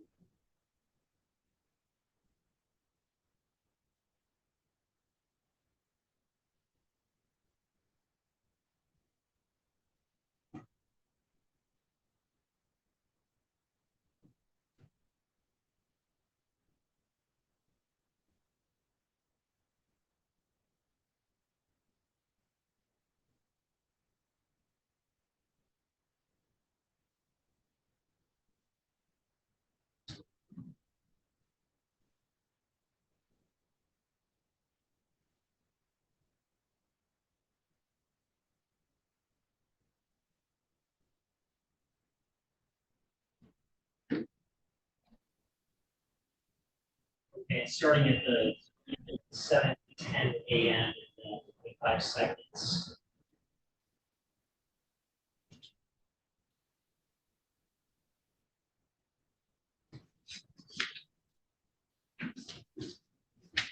Stopping at 7:10 seconds. Is this approximately where that first screenshot is from?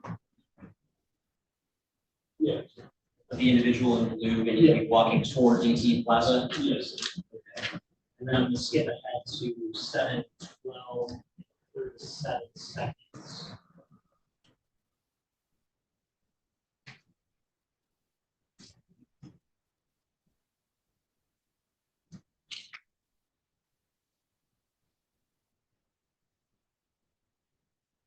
And would this be approximately when the second screenshot was taken, it's Exhibit 5? Yes. Of the individual, again, walking toward DT Plaza? Yeah.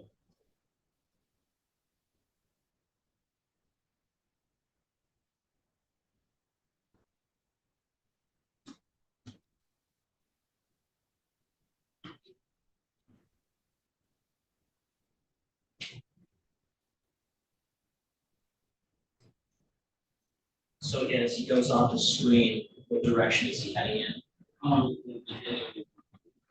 East. Toward the circles? Yeah, towards the circles. Okay.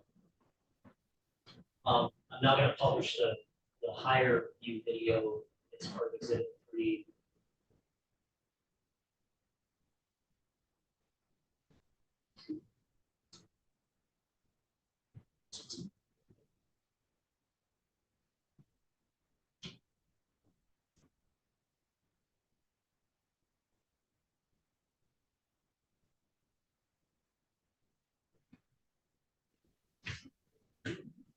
And Mr. Bowers, just looking at this video, can you point out the area where that lower view video would be showing? Is that kind of visible on the screen? It's out of the camera angle, but it's on the front of the building to the right. Okay, so And that's, they both face the same way. okay. And is the walkway that's visible in that lower camera view, is that visible in this video? Yes, it's a walkway that's right between where the ponds are. Okay. Um,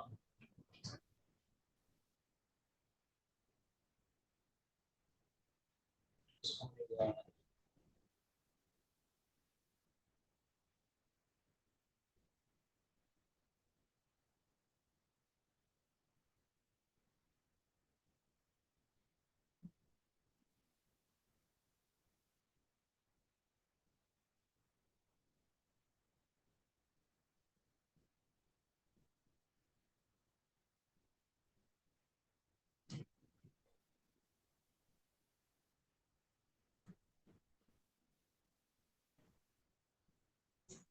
and I don't want to ask you to testify to what's in the video, but is it fair to say we saw one person come toward the plaza so far? Yes. And then, skipping ahead to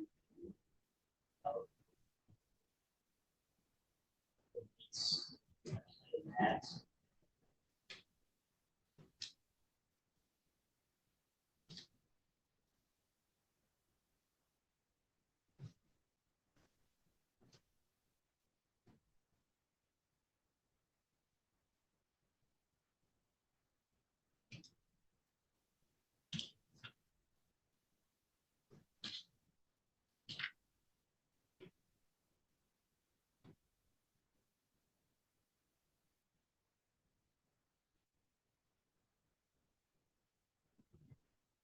Then is it, again, fair to say we see another person coming down the walkway at this point? Yes. Your Honor, I would just ask that he question witnesses about what he saw as opposed to we all saw. So I'm objecting, yeah, the video speaks for itself, yeah. If he can tell us if there's anything particular about this video that caught his attention and why the focus was on this particular question. And is it fair to say that if we fast forward a bit, at that point we'll see the assault take place? Yes. On this video. And I'm going to move forward to the timestamp of 7:35 a.m. And Your Honor, I'm just going to renew my objection, and I have him describe for us what we're seeing on the video. Again, I'll just say the video speaks for itself. Sustained.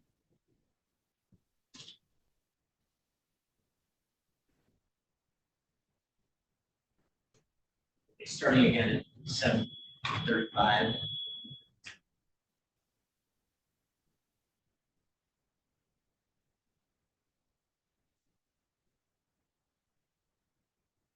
And Judge, just give you a heads up, this portion is now 5 minutes.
Stop.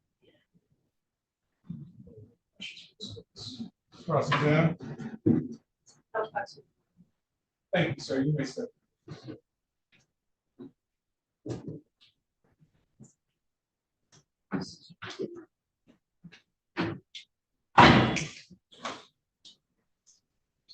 On the side, you call Michelle.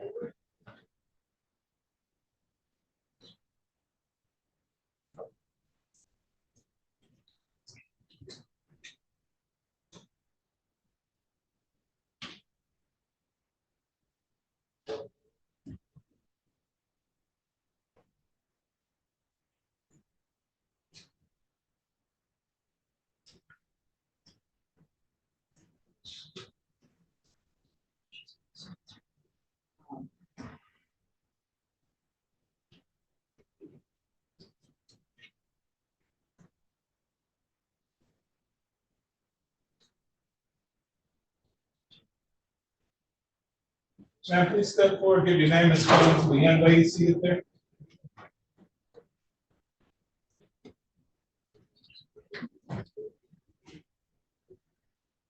Please raise your right hand. Do you swear or affirm to tell the truth, the whole truth, and nothing but the truth, so help you God? Thank you. Please have a seat in the witness box right next to me. Place a nice and loud and speak to that microphone that will be to your left hand. Sit down. Okay, pick the base of that, place it in that, speak directly into the microphone. Try it. You may proceed. Thank you. Ma'am, could you please state your name for the record? Michelle Ward. And ma'am, are you familiar with somebody by the name of Jason Wood? Yes. And do you recall the last time you saw your brother? Okay. And what were the circumstances the last time you saw him? At the morgue. Okay. Did you happen to see him in the hospital? Yes, I did. And was this back in August of? Was this back in August of 2022? Yes, it was. And can you describe what his condition was like? Just the very first time you saw him in the hospital that time? When I walked into that room, he was hooked up to life support. And he was covered in bandages, sustained from head injuries, still covered in blood.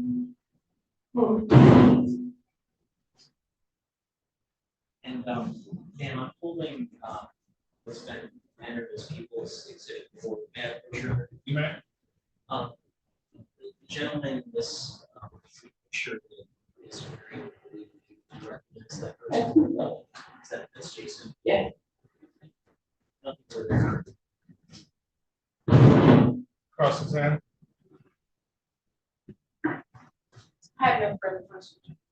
Thank you, ma'am. You may step down. Thank you.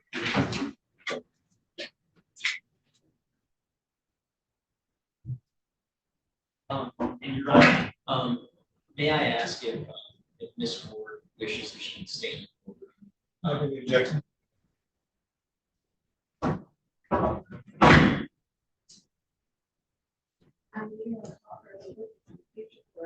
Yes, I mean, I believe her trial testimony would be limited to what we just heard, identification. I don't think there's any concern that anything else is going to impact that testimony. Your Honor, I would just ask, and I always ask this, if there are any people that are going to testify, that there be some frustration over not being present. So, I mean, I'll leave it to the court's discretion. But given that her testimony is limited to the identification of the claim witness, she's already testified. I will allow it. And Your Honor, with that foundation, I'm really going to spend more of this proposal to the debate, which is the medical examination. And I'm just moving to admit that under all the statute, CF 766. Any objection? I have no objection for exam purposes. Admitted. And Your Honor, if I could just publish just briefly an relevant part, the report indicates that an autopsy was performed on Jason Riddle on August 25th, 2022. The medical examiner concludes it's my opinion that death was caused by blunt force trauma to the head with complications. And it also indicates, again, in relevant part, consideration of the circumstances, police report, medical record review, post-mortem examination, hospitality findings, and evidence homicide. All right.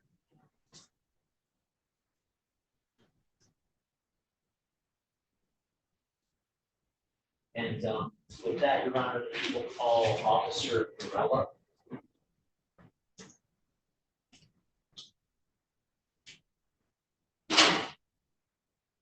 Varela.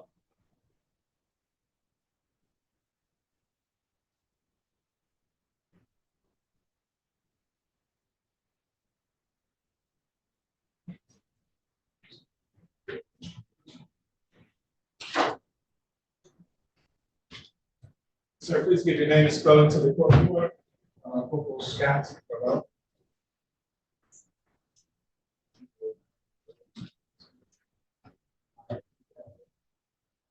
Please raise your right hand. You swear or affirm to tell the truth, the whole truth, and nothing but the truth, so help you God? Thank you, sir. Please have a seat.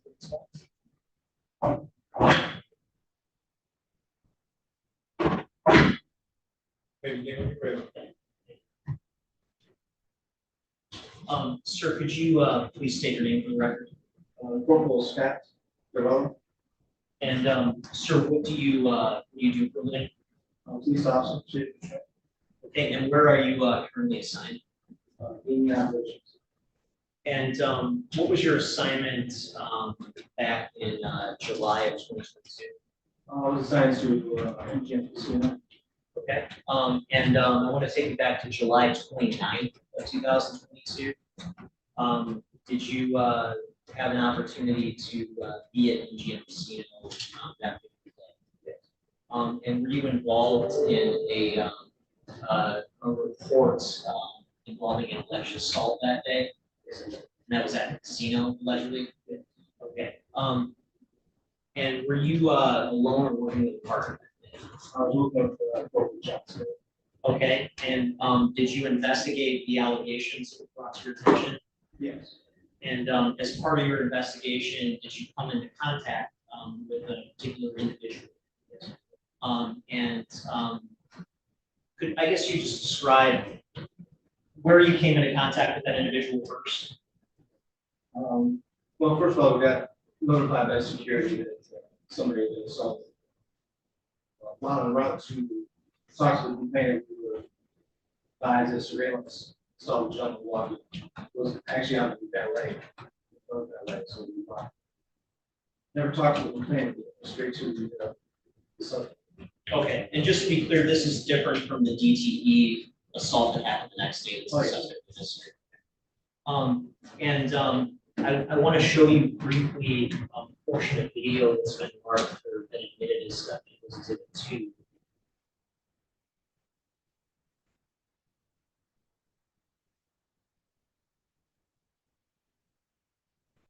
And for the record, the video timestamp is July 29th, 2022, 1:58 p.m. 56 seconds. The three people depicted in this image that's being displayed, who are those three people? Myself, John Smith, and Sergeant. Okay. And do you happen to see that person in the courtroom today? Yes, it is. And just for the record, could you point to and describe what he's wearing?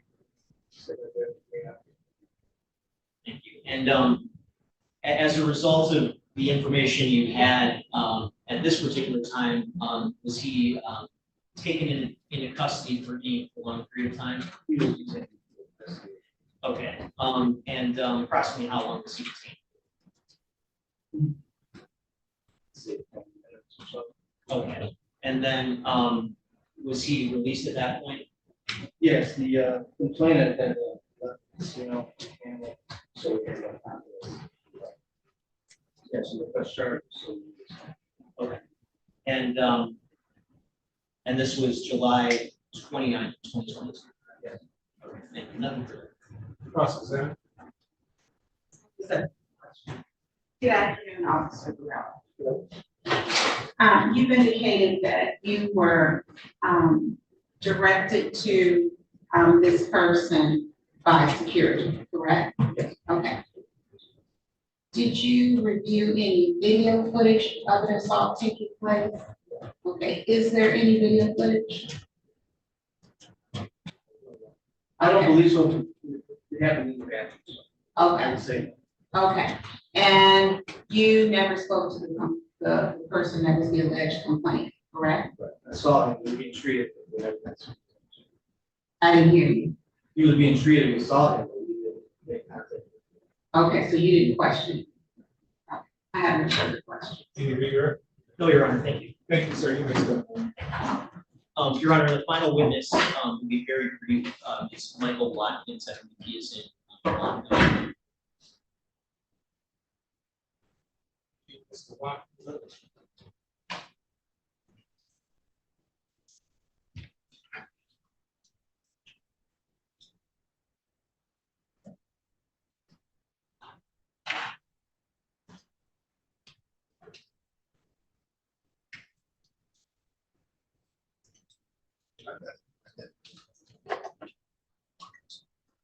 You talk about already?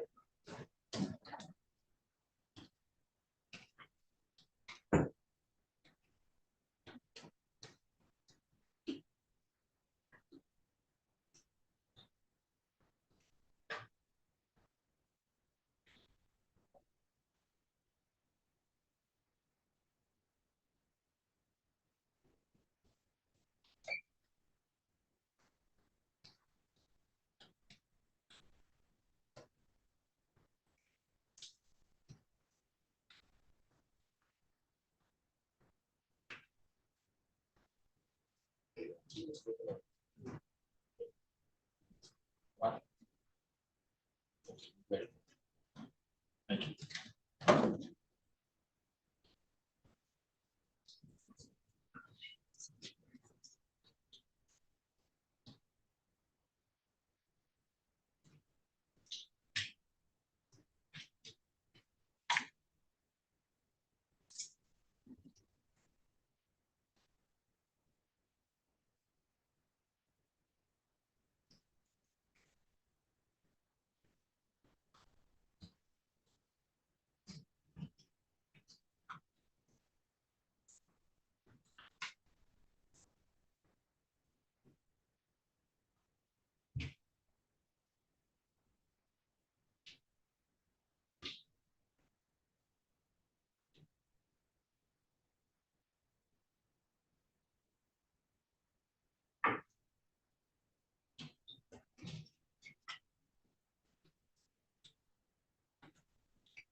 So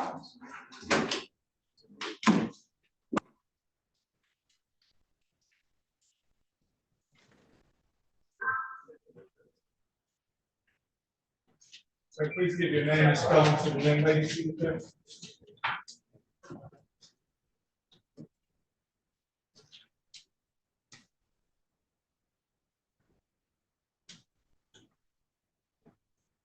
Please raise your right hand, sir.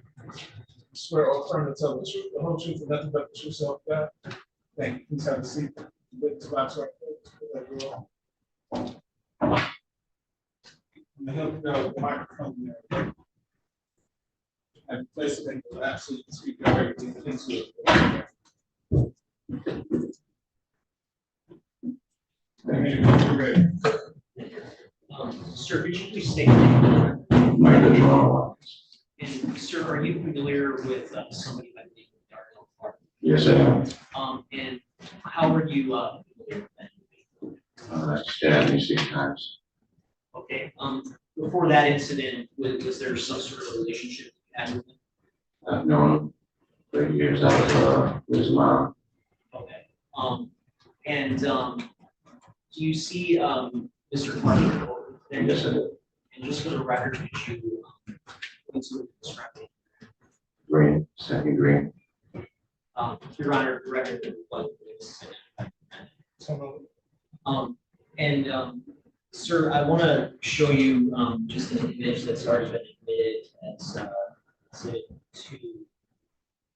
And just for the record, this is the MGM video, timestamp 7 a.m.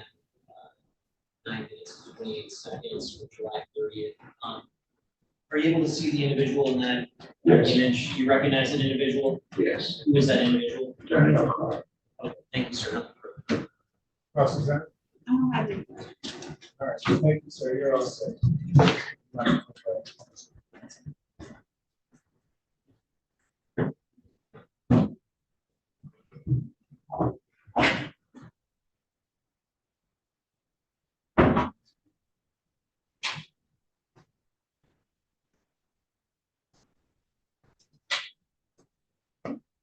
The other one is No, Your Honor.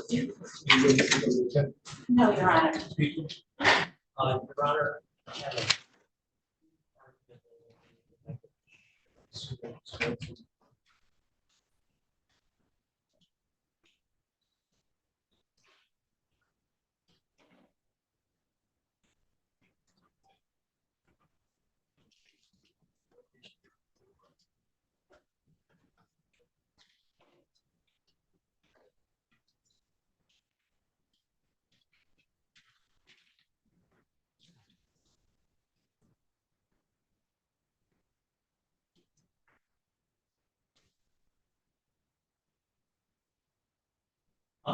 Your Honor, I believe the two issues here are both identity and intent for purposes of first-degree murder. For identity, in the people's view, we essentially have what amounts to a video chain of custody over the defendant, moving from MGM Grand Casino on July 30th at around 7 a.m. Across the street to DT Plaza. So again, this image here is 7 a.m. on July 30th. Testimony from Michael Watkins just now identifying the defendant as the sorry.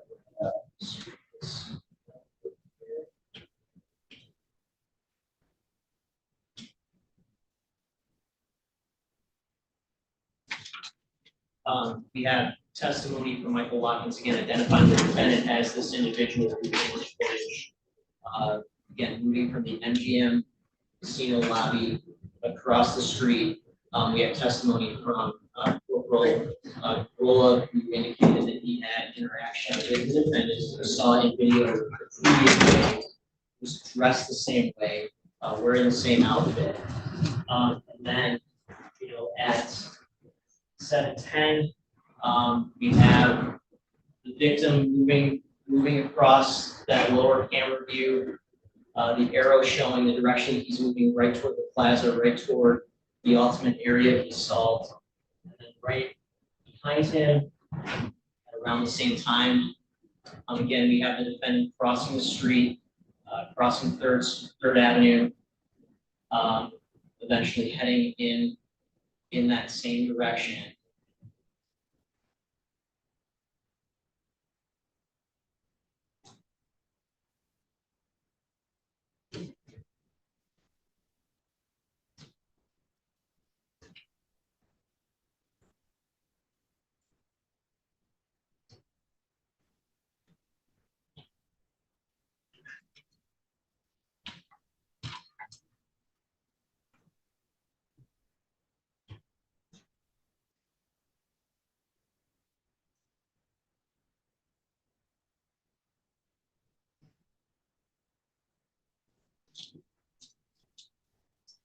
So this final image shows him crossing over, moving directly toward the lower camera view, and then next the DC lower camera view at around the same time. Sure enough, he passes through. He's going to momentarily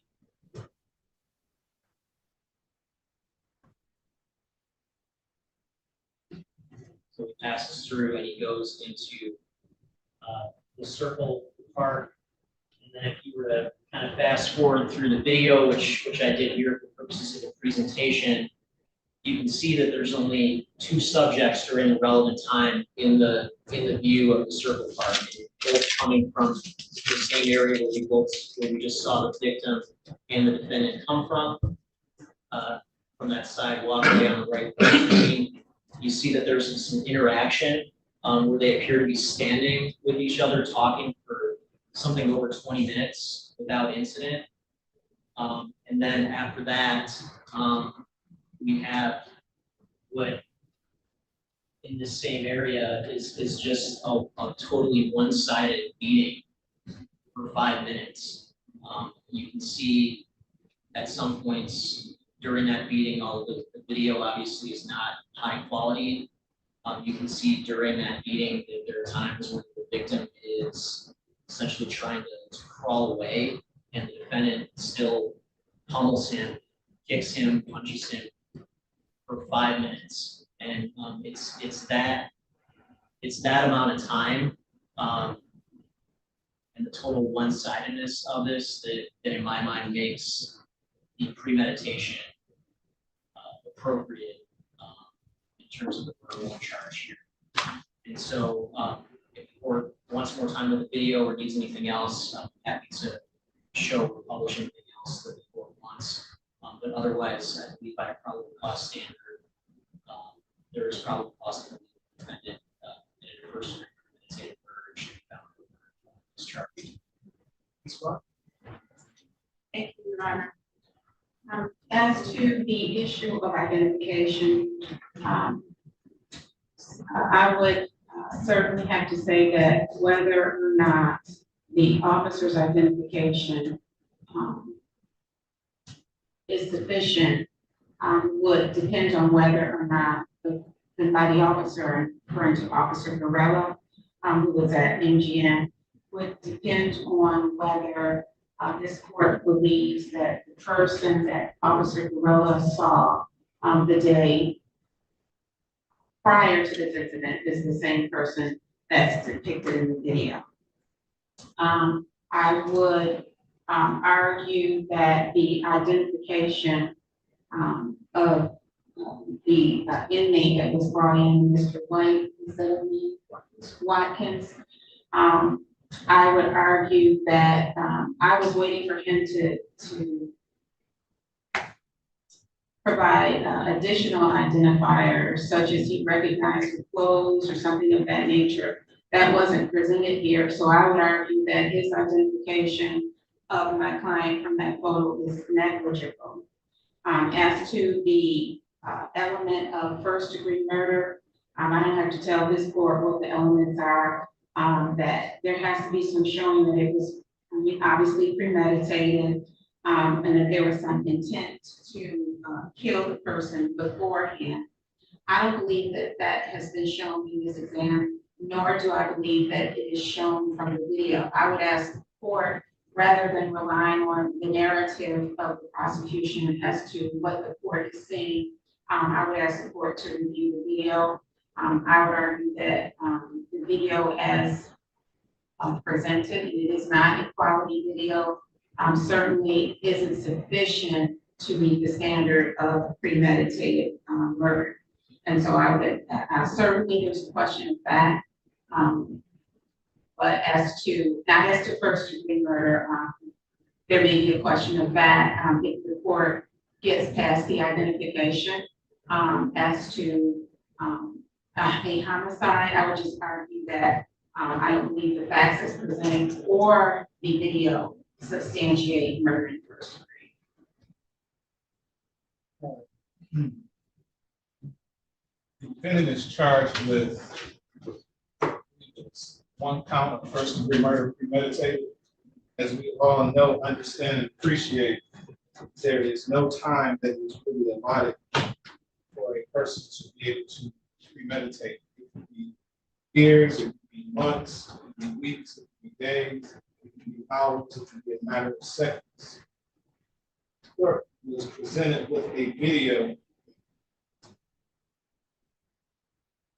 of someone that the prosecution maintains is the defendant assaulting the plaintiff witness here. And I am past the identification of the defendant being the person in that video. The court is satisfied to have presented enough evidence from a probably false standpoint to believe that that is in fact the defendant in that video. The only issue that remains to this court is whether or not this murder was done with premeditation. And I didn't count how many seconds or minutes this assault took place over, but there was a considerable amount of time where it appears the defendant was assaulting Mr. Ritter for a long period of time. I submit to you that by virtue of the length of the assault, argue that the defendant had time to reflect on his actions as he was assaulting, that he had time to think about his actions as he was doing so.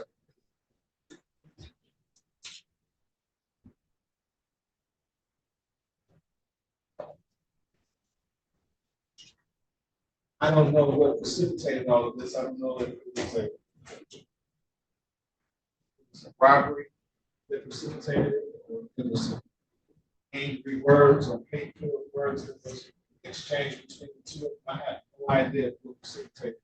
What I do know is that it took place over a long enough period of time that this had an opportunity to reflect on his actions as he was taken.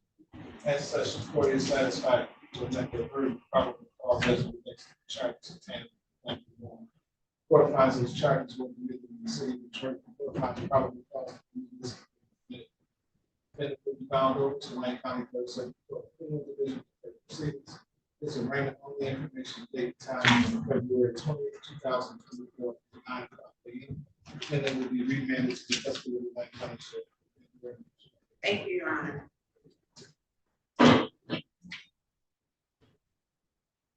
Step this way, sir.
Enjoy the rest of your Get some rest, Ms. White.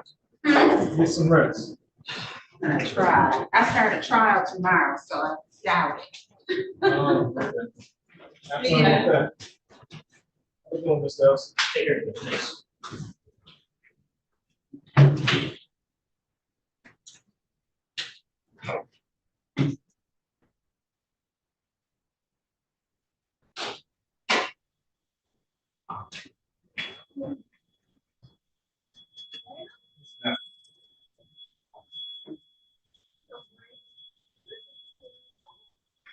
Yeah.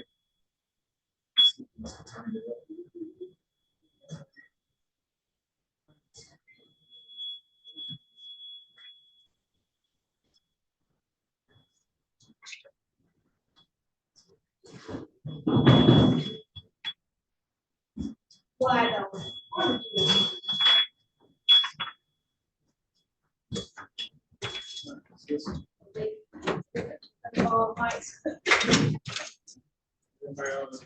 She did. That's crazy. It has been a pleasure, Judge. Fine, you should stop by more often. You know what? I'm thinking I might. Yes, you're not so bad. It's about what you heard. You're right. They hate because they try to hog me up to themselves. That's what it is. I think that's what it is. Uh-huh. Was it Like, wasn't oh, bad. no, you don't want to go in there. You know. I got top-notch staff, security. You in the sharpest judge Oh, you know what? chambers all around, so not just dressed sharp all over. Everybody knows dressed, ain't no question. I've been doing No judge doubt. for a long time. Yeah, me too. Long time. Okay. Game time. I already know. Game time, my sister. Look at this dope for you and everything. You already know. Huh? I don't see anything wrong with a there to here and there. Oh, you're welcome anytime. Well, thank you.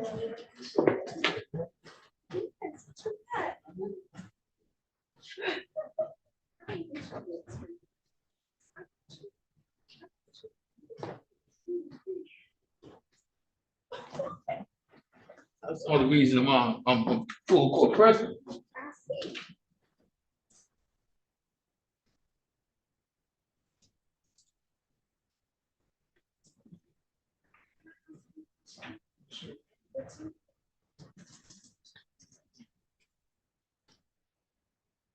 You can bust, man, if you want. See, you in tomorrow? I'm here tomorrow.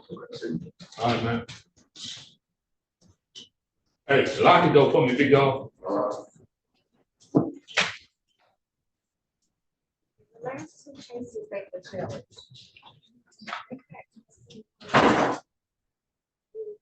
Back to me. I'm sure it doesn't automatically mean that.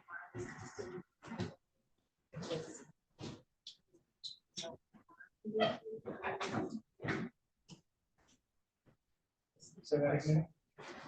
Mine's always continued. There Not really always, was no. depends on what I order. So I said fine, continue. So whatever the fine was, continue, and I believe it was a remand. Remand. It was a First, remand. so that remand is. Thank you.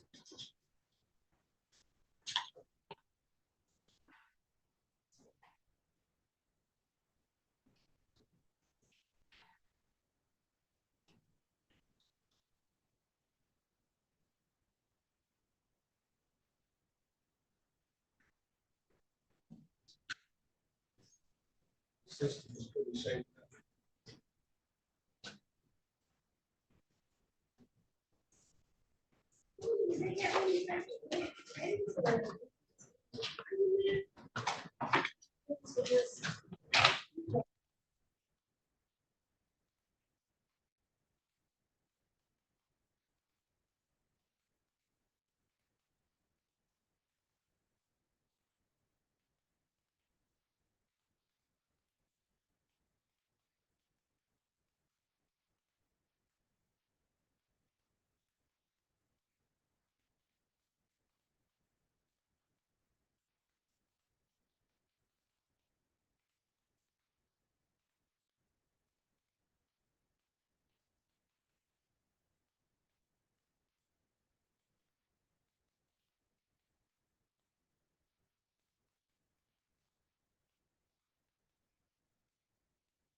So what are you doing?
I have faith. He's gonna figure it Well, out. that concludes the docket for today, folks. Hope to see you tomorrow, same bat station, same bat time. I saw you in that yesterday.